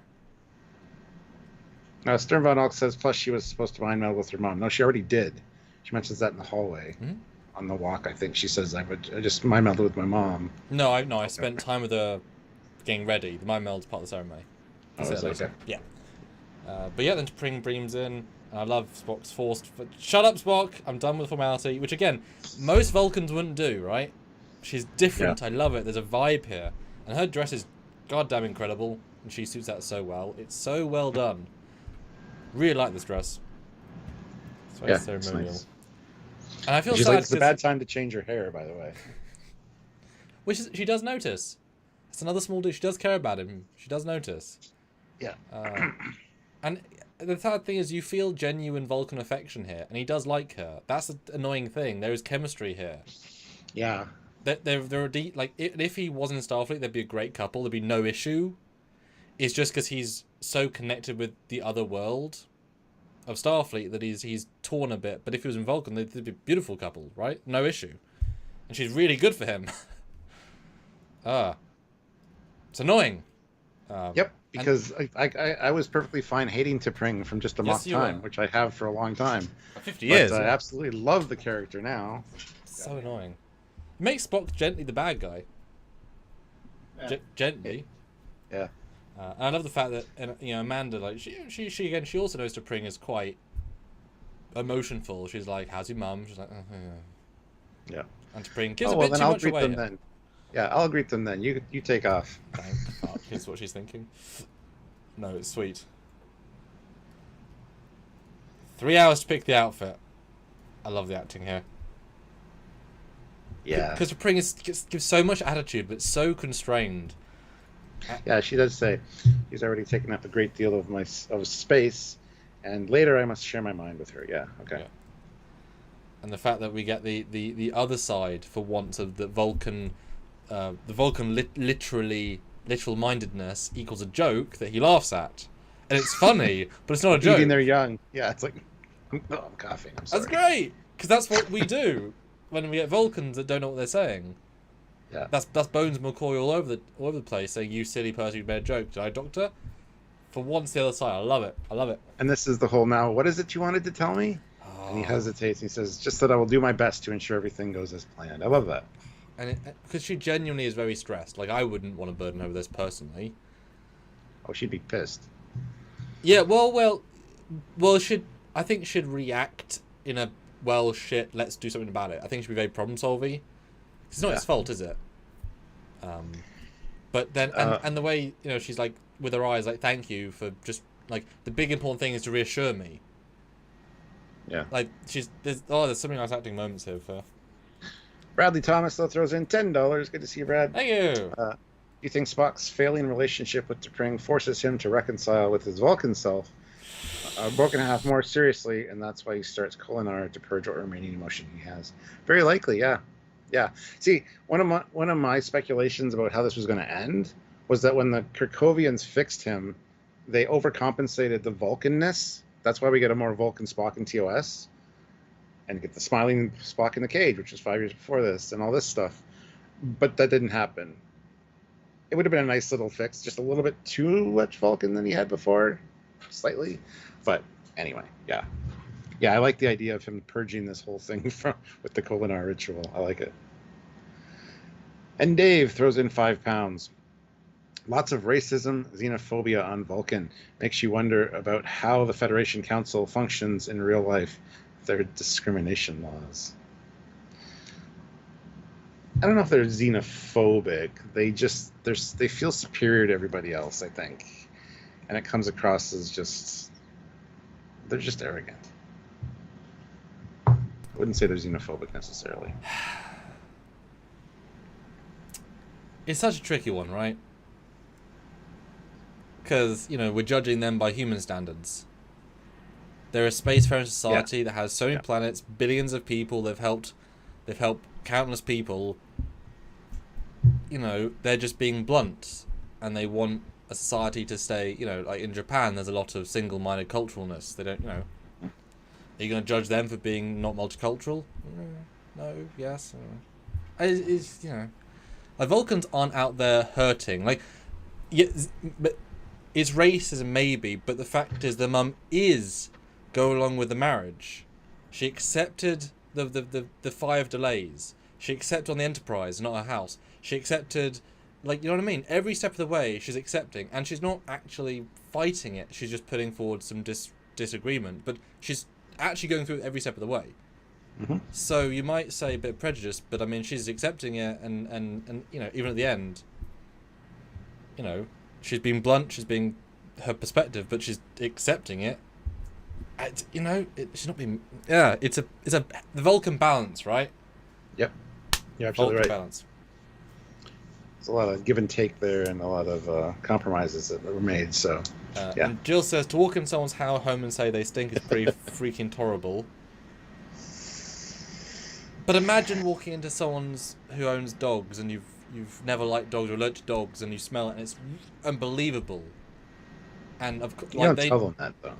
But it might not be. It's not an insult, is it? It's like your house smells like dog. I hate it. Or I don't like it very much. It's like I mean, people are obviously different to dogs, but no one can help it. But she just says what's on her mind. It's not nice, but they're not really filtered that way. It's tricky. You're just stating a fact. They're stating a fact. But there's the side look that's fucking pissy. Skeleton Strange New World's #1 fan, $5. I love how much Kia Kirshner is a dead ringer for Jane Wyatt. The casting decision was one of their rare successes from Discovery. Yeah, she's fantastic. She's absolutely fantastic. And she does look like the original Amanda, yeah.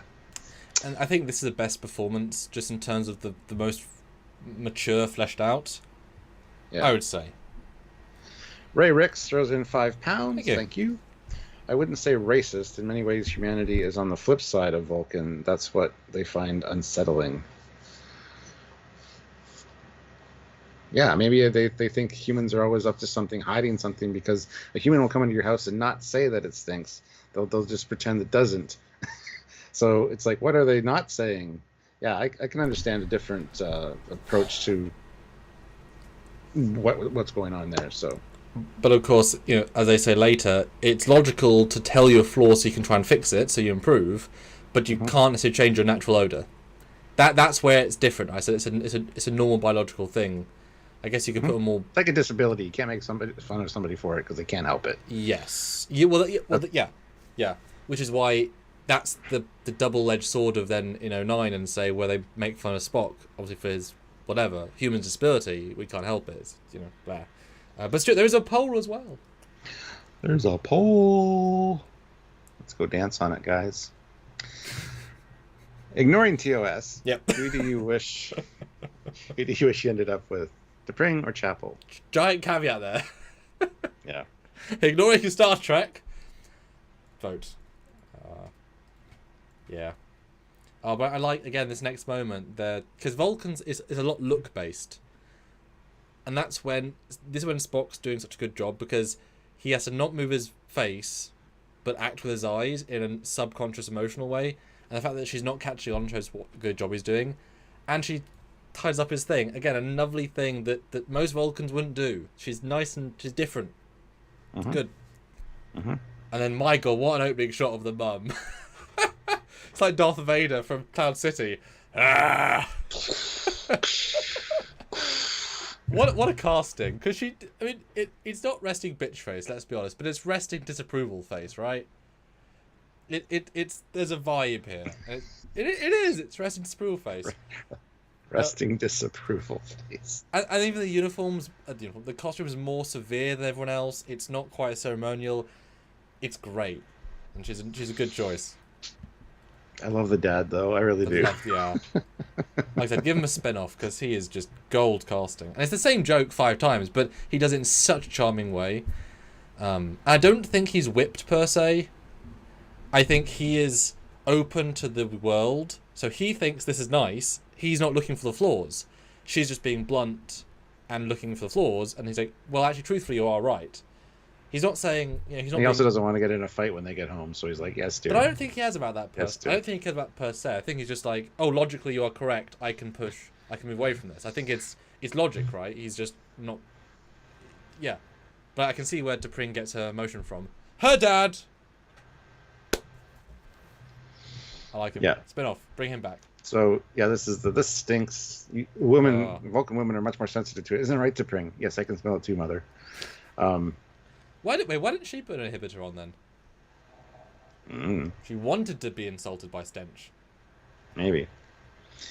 And I love Amanda, like, yeah, but your house on Vulcan would have surely been finer, but due to Spock's injuries, we're grateful that you could. Yeah. I love the way that Amanda deals with Vulcans, because she's been doing it for years now.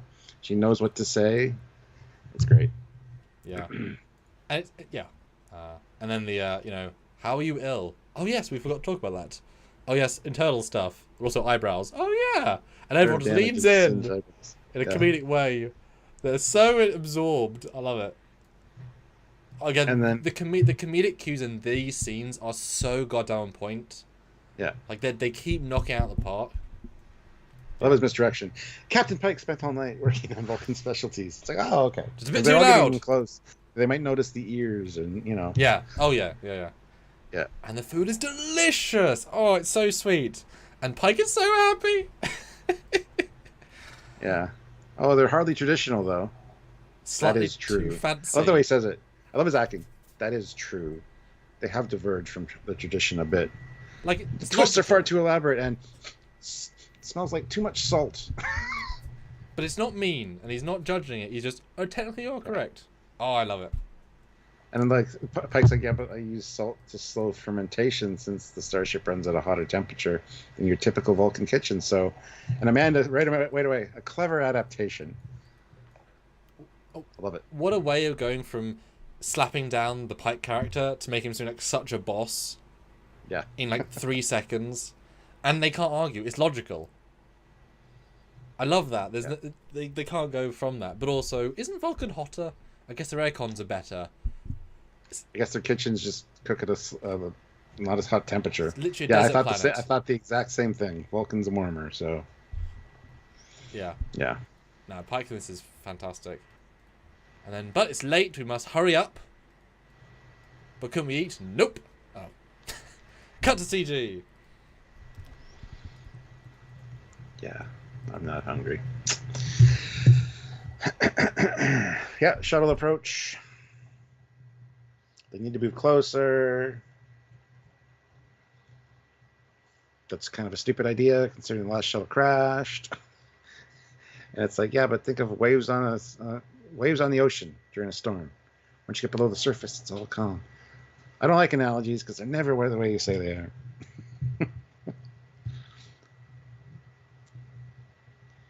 This was great. This is just so well done.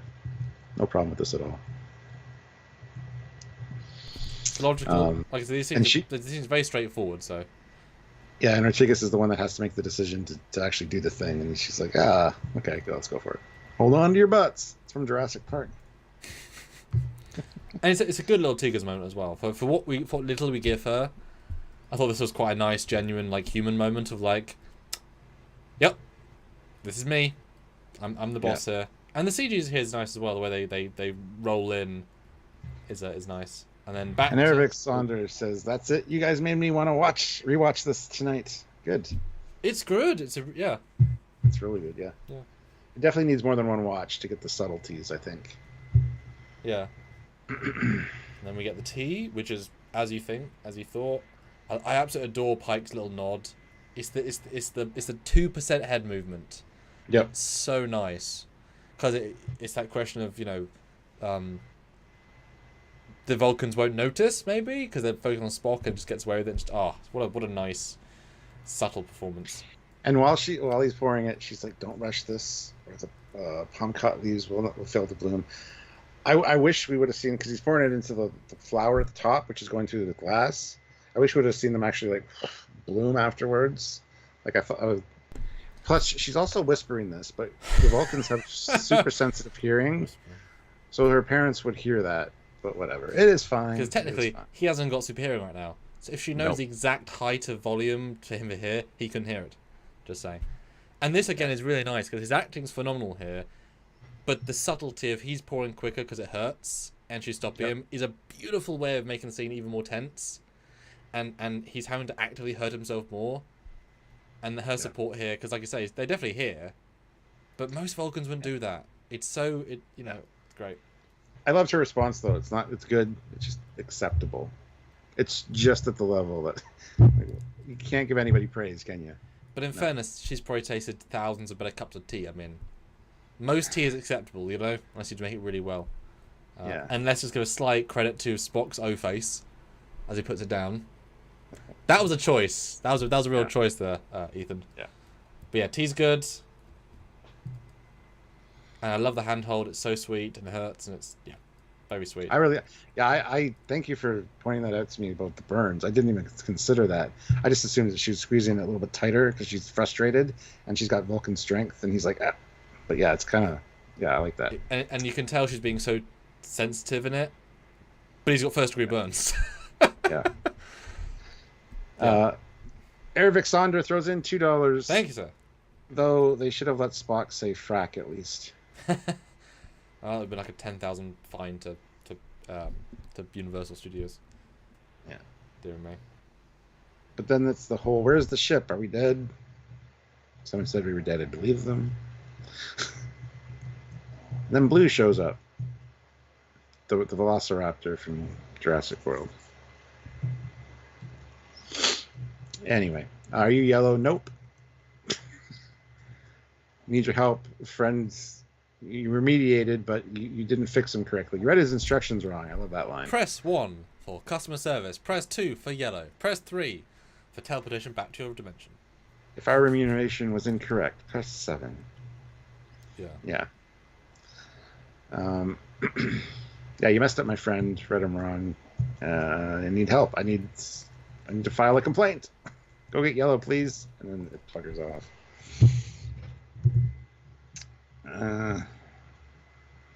Sternbanock says, wouldn't Spock have smelled bad being fully human? Interesting. They might have noticed the smell on him, but it's also on a ship surrounded by humans, so they're less likely to pinpoint it down to him. Plus, he does say, do I smell more human at one point? Which was great. So I don't think they would have noticed it was coming from him. I think that absolutely could have been a plot point, but it is too much in the episode for that.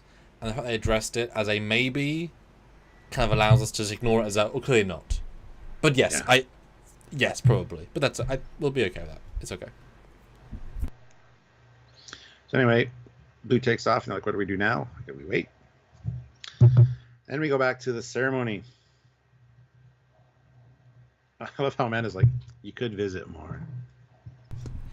It's like, and more self-confidence. I believe it as well. It's like, you're about to be my daughter. I would like a daughter, like, just, I'm just the other side of Shakari. No, that's, no. What's the main city called? on Vulcan? Oh, It's not Shakar, is it? no, I think it is actually. Why do I know this shit, Stuart?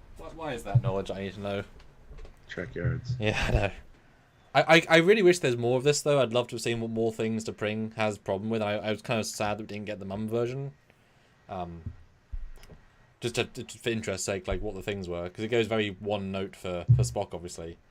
But Amanda's like, I don't want to be mean. And the mum's like, that's literally the point, is to help them. If you don't say things, you don't help them. Yep. It's logical to make them want to improve.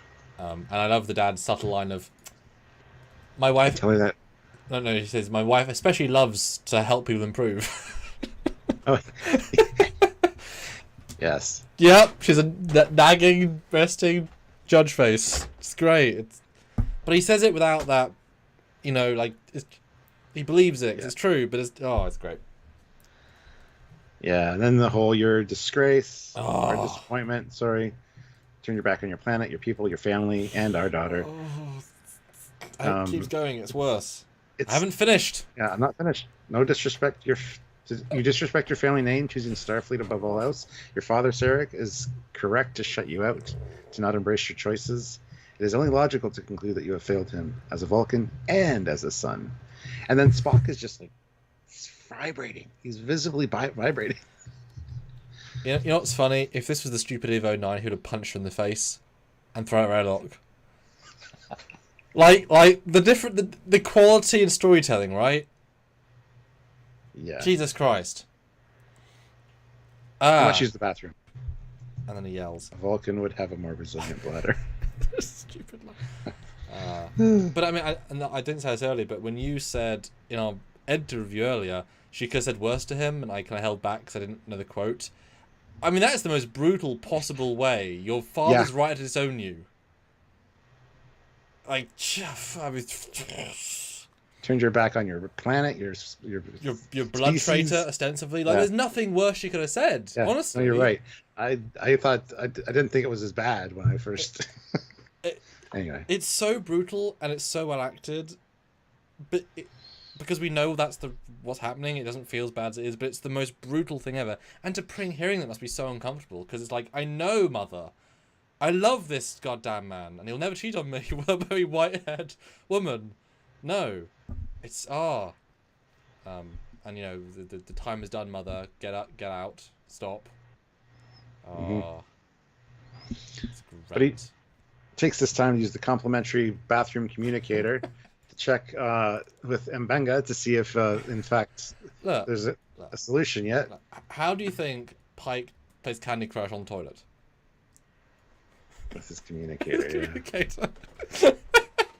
But it was funny. What a bloody amazing bathroom. But Stuart, that prop from the side, that's just the TOS communicator. You rarely see them use it. I got so happy seeing it be so goddamn faithful. Because is that prop slightly deeper from the side? Because I remember the one from was being thinner than that, like actual flat. That looks to me like it curves up at the bottom, like I associate TOS being. Is that slightly different? Because that feels closer to TOS than I was expecting. Because that feels really close. Yeah, it is really close. It's not as big as the TOS one, but I think there's a slight lip up. I might have tweaked it.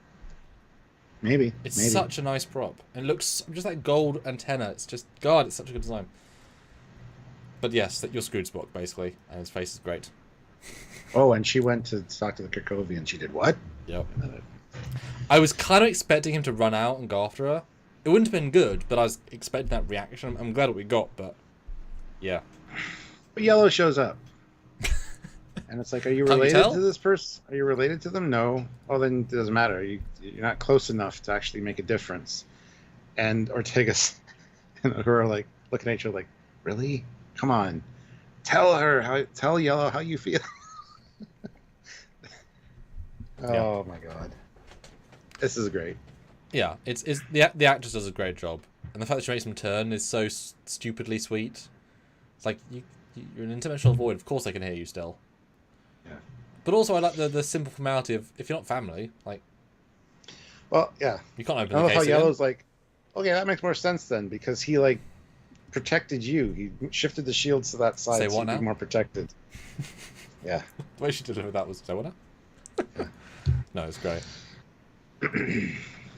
Yeah, it's good. And I didn't watch all the Ready Room because I've been really busy, but Jess, the actress, said this was a really difficult scene to shoot. So we talked about this in a previous video. The LED wall is amazing from the camera's point of view, because how it works is that it's projecting through the camera's perspective the right dimensional correctness. If it was a flat screen image, then as you moved, the thing would stay flat, but the image actually shifts in correct parallax with you. So if there's a shot and they're moving on the actors, everything the set is moving around them. And since what is behind them is the important thing, they're only seeing movement. And because everything is moving, and as she said, the floor is also in full glass mode, there's 0 points of reference in the entire set. Everything was moving. There was no floor, there was no ceiling, there was no wall, and when the camera moved, it moved. She felt sick all day. It was a 15-hour shoot, and they were all very happy to leave at the end of it because it was extremely difficult to do, because it's just your brain dies because you can't process. Your brain's not meant to process no floor, no ceiling, no sky, no space, no depth, no static. Because, of course. But I do like the emotional impact here. She's like, yeah, he's more in tune with how I feel. He's better. Yep. Da da da. But you took away the other part. Yeah, but you took away the other part, the part that I was connected to. Aw. Actually, that's true, because she's an intellectual. Spock, like, this isn't really intellectual. Not in a bad way, just that's not what's come across. Yeah, interesting. But it's time for the mind meld. But wait. There's an important human tradition. The most important. The charades. The sacred charades. You gotta guess the word. A sacred word? Sure. Yeah. Like, how's that? What are the rules? 2 syllables. Sounds like ear. And Pike's like, ugh. It's beautiful. It's again, the dad is so happy to be here, because I think he's excited his daughter's getting married. He's like all in, because he's just a nice, gentle guy. Sacred charades. Honestly, I could have seen one round of charades. I could have seen a scene. I'm sure they had one, but it just didn't fit. It just might have got cut or whatever for time purposes. Oh, and T'Pring's like, really? I just want to go to bed. Don't delay this. But again, the mother accepts this. This is entirely Vulcan. This has not been prepped, and Vulcans are very punctual and based on preparing. This is sort of inappropriate to do this, and she was going to go along with it. I'm just saying. Yeah. It's important. She does say, do we have to interrupt our sacred ritual for this? And it's like, yes, because this is also sacred. And so I just want to point that out. And she does make the concession. Yes, I understand this is a merging of 2 different cultures, so it's appropriate, I guess. It's always worth pointing out. Actions speak louder than words, and Vulcans use a lot of mean words, but she's in. Just saying. But anyway, Nurse Chapel shows up with his vitamins. And I love the look. I love the look that T'Pring gives them when they go to the bathroom together. I think T'Pring knows that because Spock had already made the ruse that I have feelings for Nurse Chapel, and they start the episode with that. Like, of course I knew you didn't have feelings for Nurse Chapel. That's silly. But I think she senses something's going on. I'm so torn on this, because the face is so sad, it's so upsetting, but there's no specific reason to think anything. Like, that face is like, oh, we're going to go shag in the bathroom quickly. Like, that's the sort of face for Vulcan, right? Like, but nothing here doesn't make sense. But it's amazing that she's that attuned to something. Yeah. But I guess, actually, what it probably is, actually, is not that she's thinking romance. She's thinking Spock's been acting weird all night. She comes in with something, doesn't feel right. They go in the bathroom, and she could go out in the hall. I think that's what she's sensing. Like, oh, she's in it as well. Is everybody? I think that's more what she's... maybe. Maybe she's cluing in that everybody's in on something. Yeah, and that's what's sad, because the mum's acting weird, Pike's acting weird, the charade thing is clearly bullshit. Yeah, exactly. It was delay the thing. So that's what this is. It's he doesn't... I'm not in on this. Yeah. Because Chapel doesn't give anything away. The way she walks in is so professional. I commend the actress for just going pure like, and it's Spock that goes all weird, saucy, which I think is a bit mean because literally his engagement party and he's eyeing up Chapel in the bathroom. That I think is a bit dodge, personally. But emotions, meh. But she injects. Well, she doesn't inject them. She says the Vulcan genome should start coming back immediately. It's a very important. And physical changes may take a couple of hours. And I really expected, at one point, his prosthetic ear to just pop off because the other ear, like. But anyway. Yeah. Then he's like, "I'm glad to see you. I was worried about you." And then she asks, Why did you do it? Why did you shift the shields to my side?" I love his explanation, though. He doesn't say it's because I really care about you. He makes a valid point. I'm a Vulcan. I was more likely to survive than you because you're a weaker human. Yeah. That's why I did it. And then he's about to say, "I love you," I think, when she injects him. What does he say here? Logical choice, blah, blah, blah. "Christine, I feel many things. It's confusing. I have to tell you," and then. So I don't know what he was going to say, but he was probably going to say, "I have feelings for you" or something. Not "I love you," obviously, but anyway, she injects him before he gets the opportunity to do that. So. Yeah, I'm assuming it's something I feel for you, something that simple. Yeah. But no, it's I'm kind of impressed that she injects him straight out. I mean, talk about respect for him. Because she didn't initiate this love eyes. Like, she sensed it coming in. He gave her 130%. She takes a moment but she, again, words louder than actions, injects him and doesn't let him make the mistake that might ruin his life. Yeah. And the moment of acting change from Ethan is so wonderful. It's like half Vulcan back. Because he's not full Vulcan for the next few scenes. It's a dial's been turned 50%. Because it's not all there. But it's like he's pissed at her, and it's just, but not really. But it's hell of a And Jill face. says, he tells her later, deep feelings. He has deep feelings for her. Yeah. Which is all the more impressive. He says deep feelings when he's back to being a Vulcan. Yeah. That's actually more of a note. Well, I'm kind of surprised we didn't see. Okay, yeah, because if Chap had come out with this face to bring like. Yeah.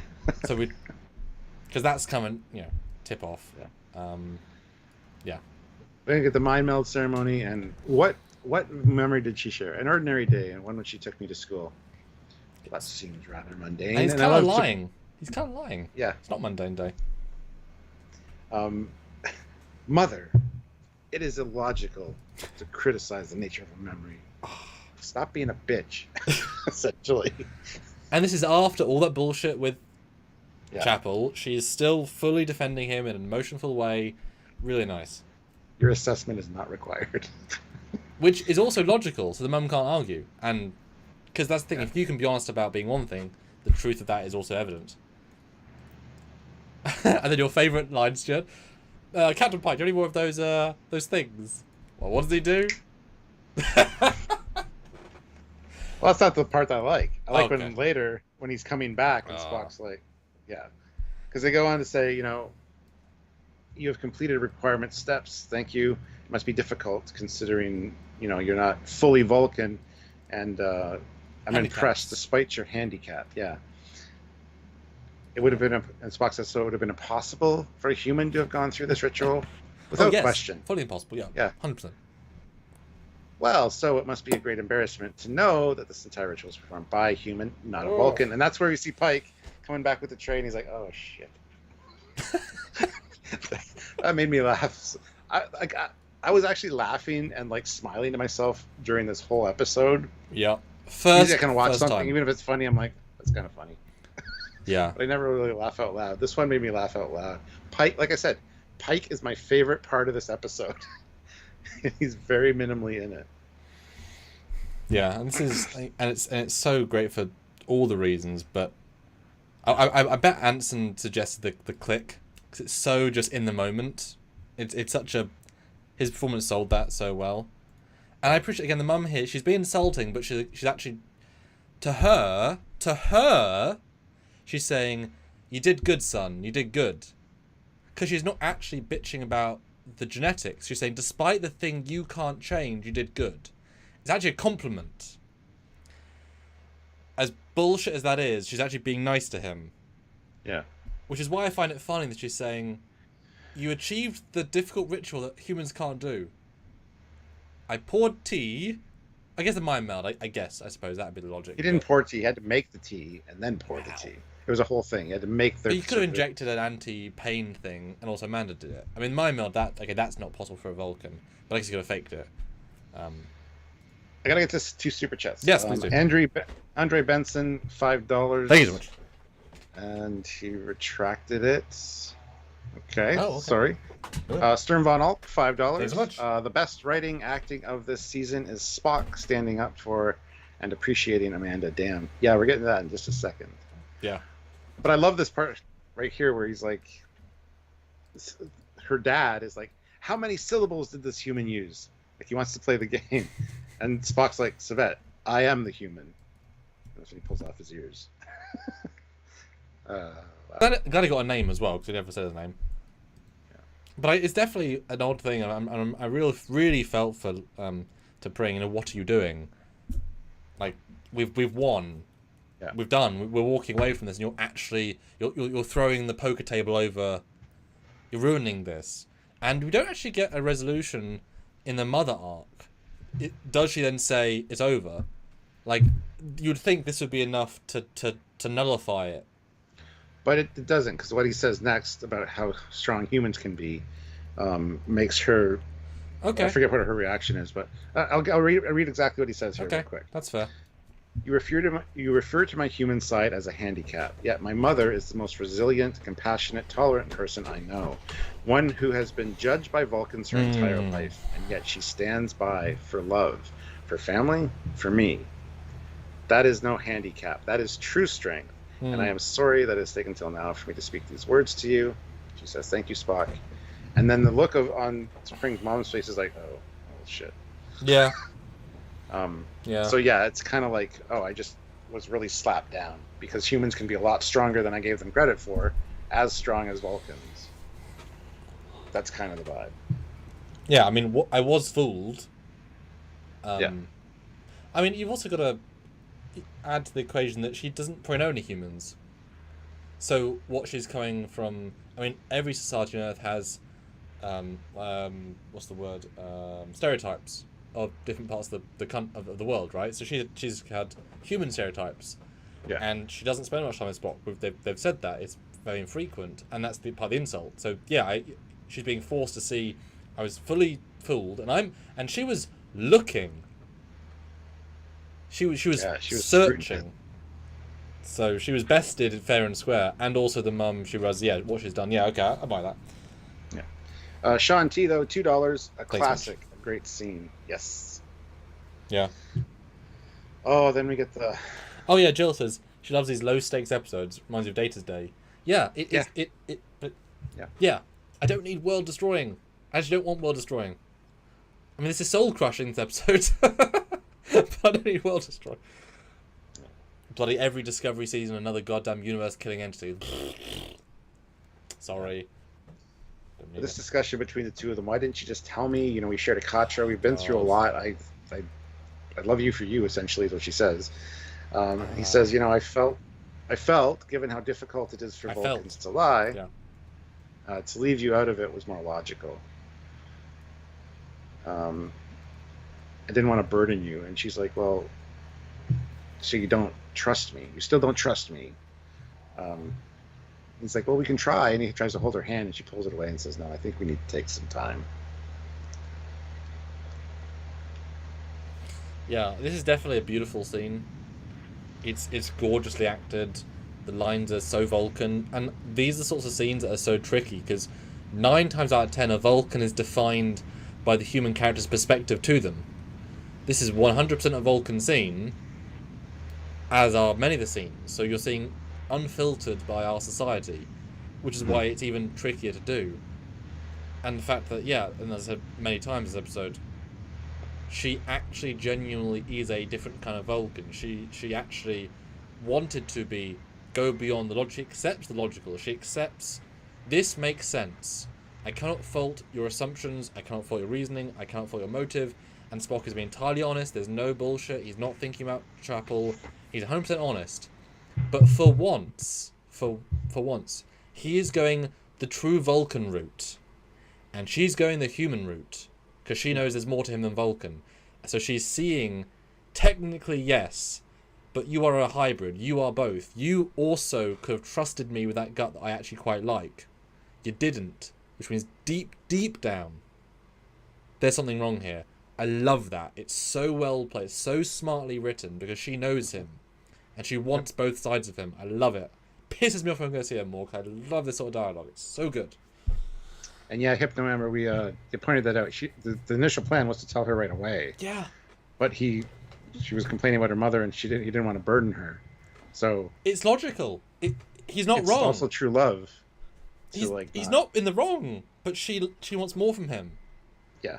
But he's being too protective. It's so frustrating. It's a catch-22 is what it is. Because he's not going to cheat on her with Chapel. Like he's on a break. He's now given access, right? It's a different rule set. Yeah. Right?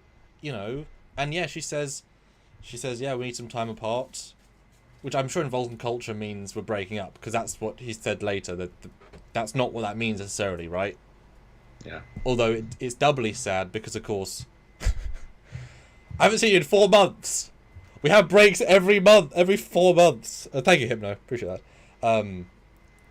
They're always breaks, but yeah. And I'm getting the sense this might be a 3-part story. Part 1, body swap. Mm-hmm. I guess part 1, episode 1, but body swap, this, and something else, and that'll close out the arc of just Yeah. That's really something to share. You need to share with your fiance, though. Erevik, I agree with you, but at the same time, I also agree with the way Spock played it as well. Because you've got to remember, she did have to mind meld with her mother at the end of all this. That's true. Hey, that would have been a dead giveaway if she had known. It's, possible deniability. Can't lie in a mind meld. Yeah.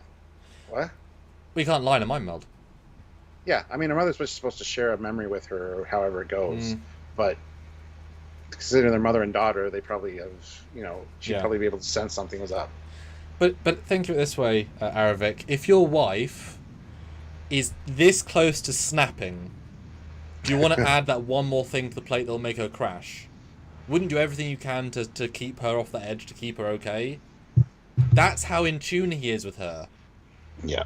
To not do that. And as human him.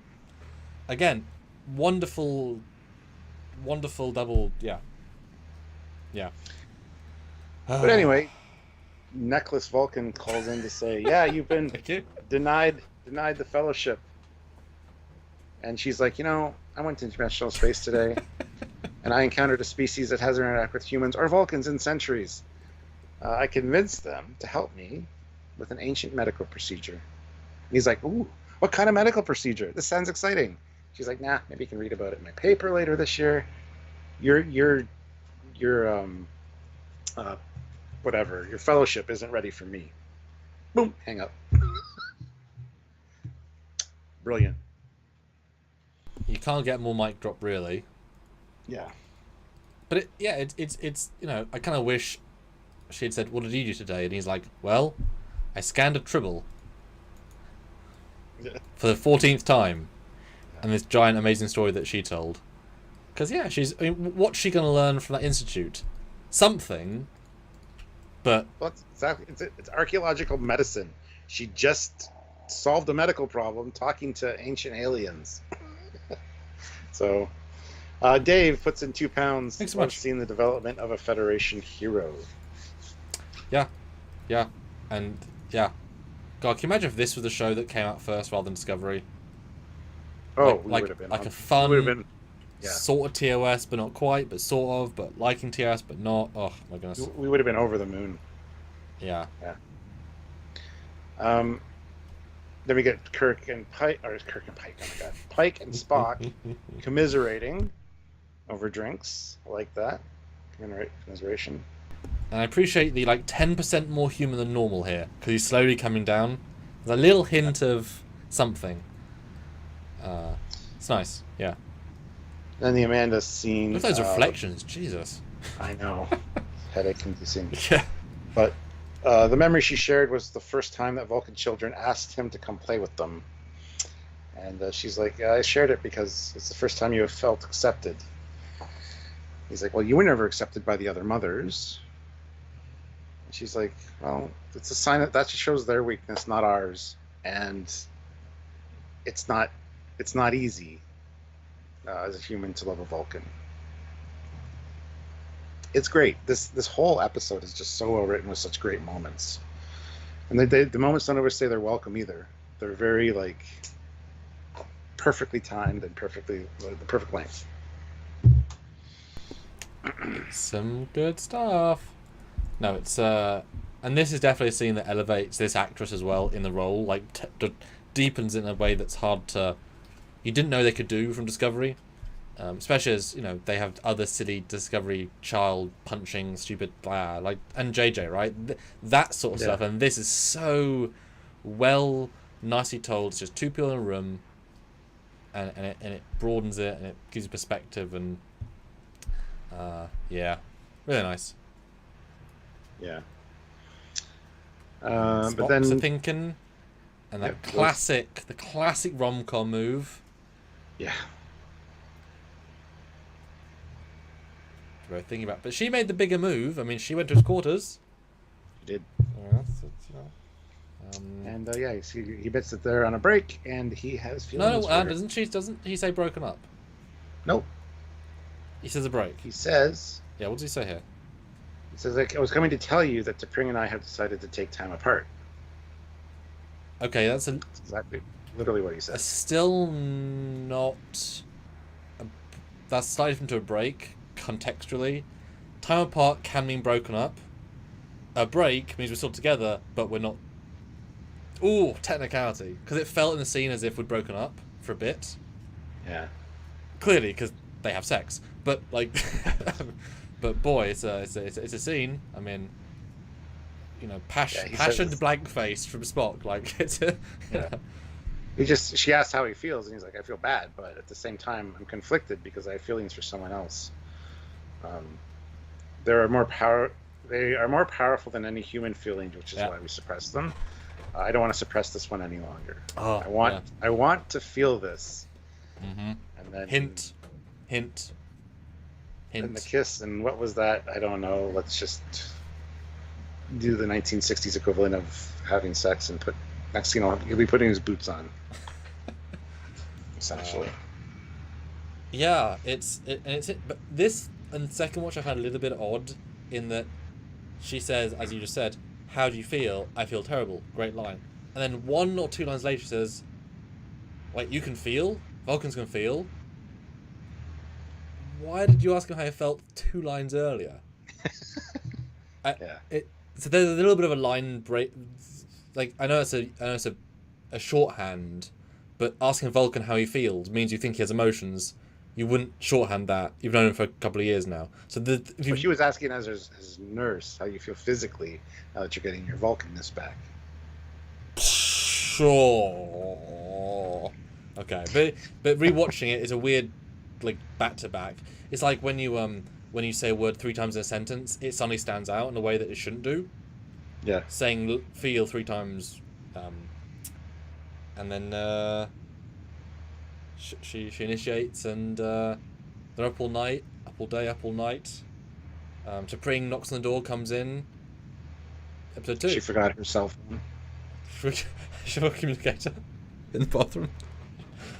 Oh, it's such a bold ending, because it's entirely retconning TOS now. We've officially retconned it, because not once did Miguel Roddenberry and Len Nimoy add to the performance. Yes, we had sex multiple times, as I sort of cheated on my fiance. That's never in the performance. You know what? Something could come up like forget, like you did with Kirk. Who knows? And she knows there's something there, but she doesn't know what. Oh. He's very cold because he doesn't want to hurt her again. Who knows? There's a lot that could happen to give us what is in TOS. Yeah. So. I mean, you know what I mean, though. It's a big note. I did not think they were going to end on. Yeah. Because it is a retcon until they obviously go into it. I know you'd said you wished it hadn't been this way. There's other narrative ways it could have gone. This certainly adds a lot more internal show thematic what they can do. I assume next episode they're going to address it, or they even have like 3 or 4 of them as a couple, which would be radical in itself.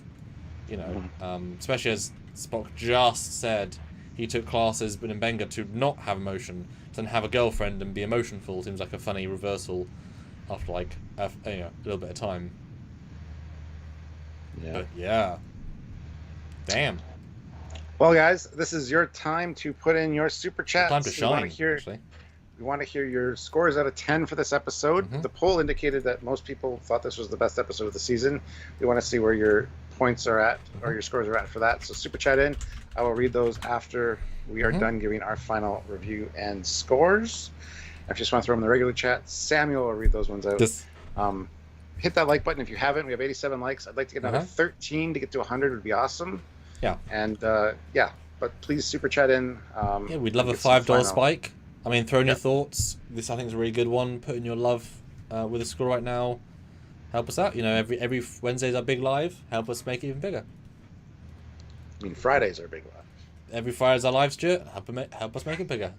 There you go. All right. Sorry, I talked to the Kirkanians and I lost some time there. Yeah. The Kirkovians. Sorry, Stuart, I talked to the Kirkanians. I lost some time. Can you get anything right? Anyway. Stuart, what do you think? Ooh. And how do you think after our review? Because this was pretty darn in depth. Yeah. I appreciate it a lot more after our review. Like little things like the hand hurting from the teapot. I just thought it was because she was squeezing it and she's Vulcan strength. But yeah, I appreciate it a lot more. This is absolutely one of the best episodes of this season, for sure. Is it the best? Yes, as far as the more lightheartedness goes. But no, Tomorrow was also good, but in a not as funny way, right? So it's a little bit of a different metric. I absolutely loved the writing, the performances. Like I said, Pike was my standout in this one, even though he didn't do much. But what he did was amazing, like next level actor type stuff. Ethan Peck had fun. Having Amanda come back was amazing. Gotta love T'Pring's dad. He's awesome. Oh my God, there's just so much to like in this one. Even Ortegas and Uhura and La'an, their little moments in here were great. And again, number one did absolutely goddamn nothing. She laughed and she said, like, lower your voice. That's it. It is odd they're not using her at all. Yeah. It's very strange. And Sam Kirk coming back, it was great to see him again. There's a lot of nuance in this episode, which I think I really appreciate. Like, it was just great. I expected not to like this episode, and I was just blown away. And upon multiple rewatchings, for me, it gets better and better. And yeah, score-wise, all right. What are our 3 scoring options again? So we've got personal enjoyment, we've got all of New Trek, and we've got for Stranger World season 1 and 2. Personal enjoyment's going to be a 9.8. It's I love this one. All of New Trek. I hate this metric because there's so much good and so much awful. Oh shit. 9.4. Whoo! Yeah. And for this season. No, both seasons. For the Stranger Worlds brand by itself. 9.3. Okay. I feel like I upped your scores by this discussion by quite a bit. I felt like you would have been in the high 8s if I had talked to you about 2 hours. No, I was thinking 9. Oof, okay. I was thinking 9 or like just around the 9 mark. Could have been 8.9. Sure, but. Hey guys, super check your scores. We're right there. We're $10 away from a good number. There you go. 2 5, that is true. 1 10. Let's just get there. That is true. Awesome 20s. Yeah. Hey. Or some 20s. Yeah, amazing. Yeah. I mean, this one is a really special episode because I'd love this to be a fun back-to-back with this body swap because they're both so different. There's very little... No. Okay, for my score... Oh, no, I got to do the spiel. Okay. Hi there. So, episode-wise, best of the season, one of the best of Stranger Worlds, It's up there with Picard Season 3, quality, writing-wise. We're on that sort of level. It's different, but good. There's nothing bad in this episode. No, except the fuck. That was one bad, and it's like 3 seconds, right? But it's only bad based on for the character. It's not bad based on the situation or the way it was delivered. It was perfect for where it was. It's bad for the character and for the Trek universe they're in. But for the situation, yes. Sure. Yeah. But that's... Yeah. You know what I mean? Like, that is bad. The alien stuff is good to great. And everything in the ceremonies is phenomenal. That all of those seconds is just really, really top-notch. Like, it's shocking how good they keep having them. They keep throwing new cool things. It's kind of remarkable how good those are.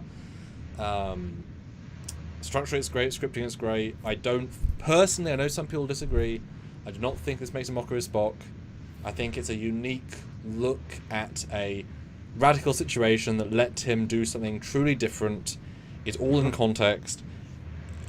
I don't think make fun of him. Yes, Pike's a bit silly in it, but he's on his off day number 16, right? He's been cooking for 2 weeks. He's just bored and wants to have a nice dinner, right? I'm okay with it. He doesn't look that silly. And I don't think the dad's ridiculous. Like, he's not being looked down upon by his wife. Personally, I think there's more to it than that, so I'm not going to disrespect them for that either.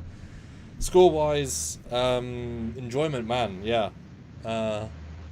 Whew. Because this gets the potential Stranger Worlds, right? This is where we're getting the secret source of episodes.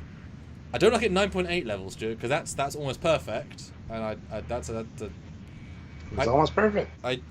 It was almost perfect. But I'm happy to give it 9.5. It is right up there, right? Like really top-notch enjoyment. And for me, Your approval is not required. To question someone's scoring is illogical. All new Trek. I mean, this is better than every episode of Discovery. There's not even a single part of Discovery that holds up to this episode, right? Would you agree? Single episode of Discovery. Oh yeah, hands down. All four full seasons. No, this is better than all of them. This is better than a couple of episodes of Picard, the worst ones. It's also brightly lit, colourful, fun. So it's better than a decent amount of Picard season 3. The fact that it's 50 minutes beats some Lower Decks episodes. It's got plenty of canon. It's right up there with New Trek as well. So it's a wonderful amalgam of nostalgic characters, fresh reboot but not, with a well-told story while being respectful. It's shockingly good. All of New Trek, yeah, I'm going to go 9.3, so not a lot lower, but really up there. Stranger World, this might be the third best episode. I think the Romulan one's better, but for very different reasons. But I enjoy this one more, but that has more things that are probably technically better in it. But that's a very, as you say, what we enjoy is going to radically determine. But yeah, this is definitely, I'm going to say third best Stranger Worlds, if not second best of that. I don't know what the scores are for the previous ones, so I'll say 9.2. Yeah, I'll go a little bit lower than you, but I mean, just because you've scored it really high, like I thought you were going to go lower. I'm going really high. You just went higher. Like I'm shocked how high you've gone, and I'm happy for you. So yeah, 9s across the board. Good job. And Jill, Calypso was great, but Calypso was not Discovery. It was a short Trek. Haha. Yes. And it was also so pulled out of the Discovery narrative and everything. It's a standalone piece. Calypso was great though, so that's a good piece of Discovery-esque media for sure. Yeah, Calypso's good because it wasn't Discovery. Exactly. Like it just used Discovery sets. There was nothing in it that was innately Discovery except the sets. Yeah. Like yeah, I mean, would you guys agree better than anything Discovery? And hey, the Mud episode's still fun, but it's still fucking Discovery in it, right? But it's still really fun. Like I enjoy seeing Locke get killed because he's a I love Lorca. I know you do. Yeah, really, really good. All right. Scores. Well, we got 2 super chat scores. Excellent. So I'll get to those. Dave throws in £2 and says 9 out of 10. Loved it. Humor, nuance, great acting. Yeah. Yep. And George Mangrum throws in $2 and says 9.975 out of 10. Damn. And that's one of the few times I'll not feel like I disagree. Like, damn, you went too high. Like, oh, I can see why you went there. Yeah. Yeah. Nice. Oh, Zora sorry, was two. in it. Sorry, it's only two. Zora was in it, but Zora was Zora before Zora was Zora. Oh my god. On Facebook, that's incredible. Someone just posted this meme about a meme. That is an amazing detail. Hey, well done, Stranger Worlds. Let me just throw this in the thing. That's amazing. Amazing. Amazing! I get the reference. Although I really shouldn't have put it on Premiere because that thing is bogged down by your 2,000 images. And guys, $6 more would get us to that goal. If you can, please do. Etc. Yeah, look at this. Look at this. The caption on the page I just saw it from was, "It's in the genes." That's so intentional. That's so subtle. Slow clap for that, you guys. I can't. I know you can't. It's a delay. I know you can't.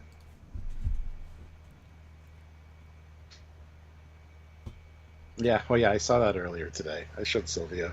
We had a good laugh. That's amazing! That's entirely deliberate. That is a really nice choice. Good job, then. Yeah. Yeah. Oh, and Jill says there was Zora in it. Yeah, well, Zora wasn't in Discovery yet.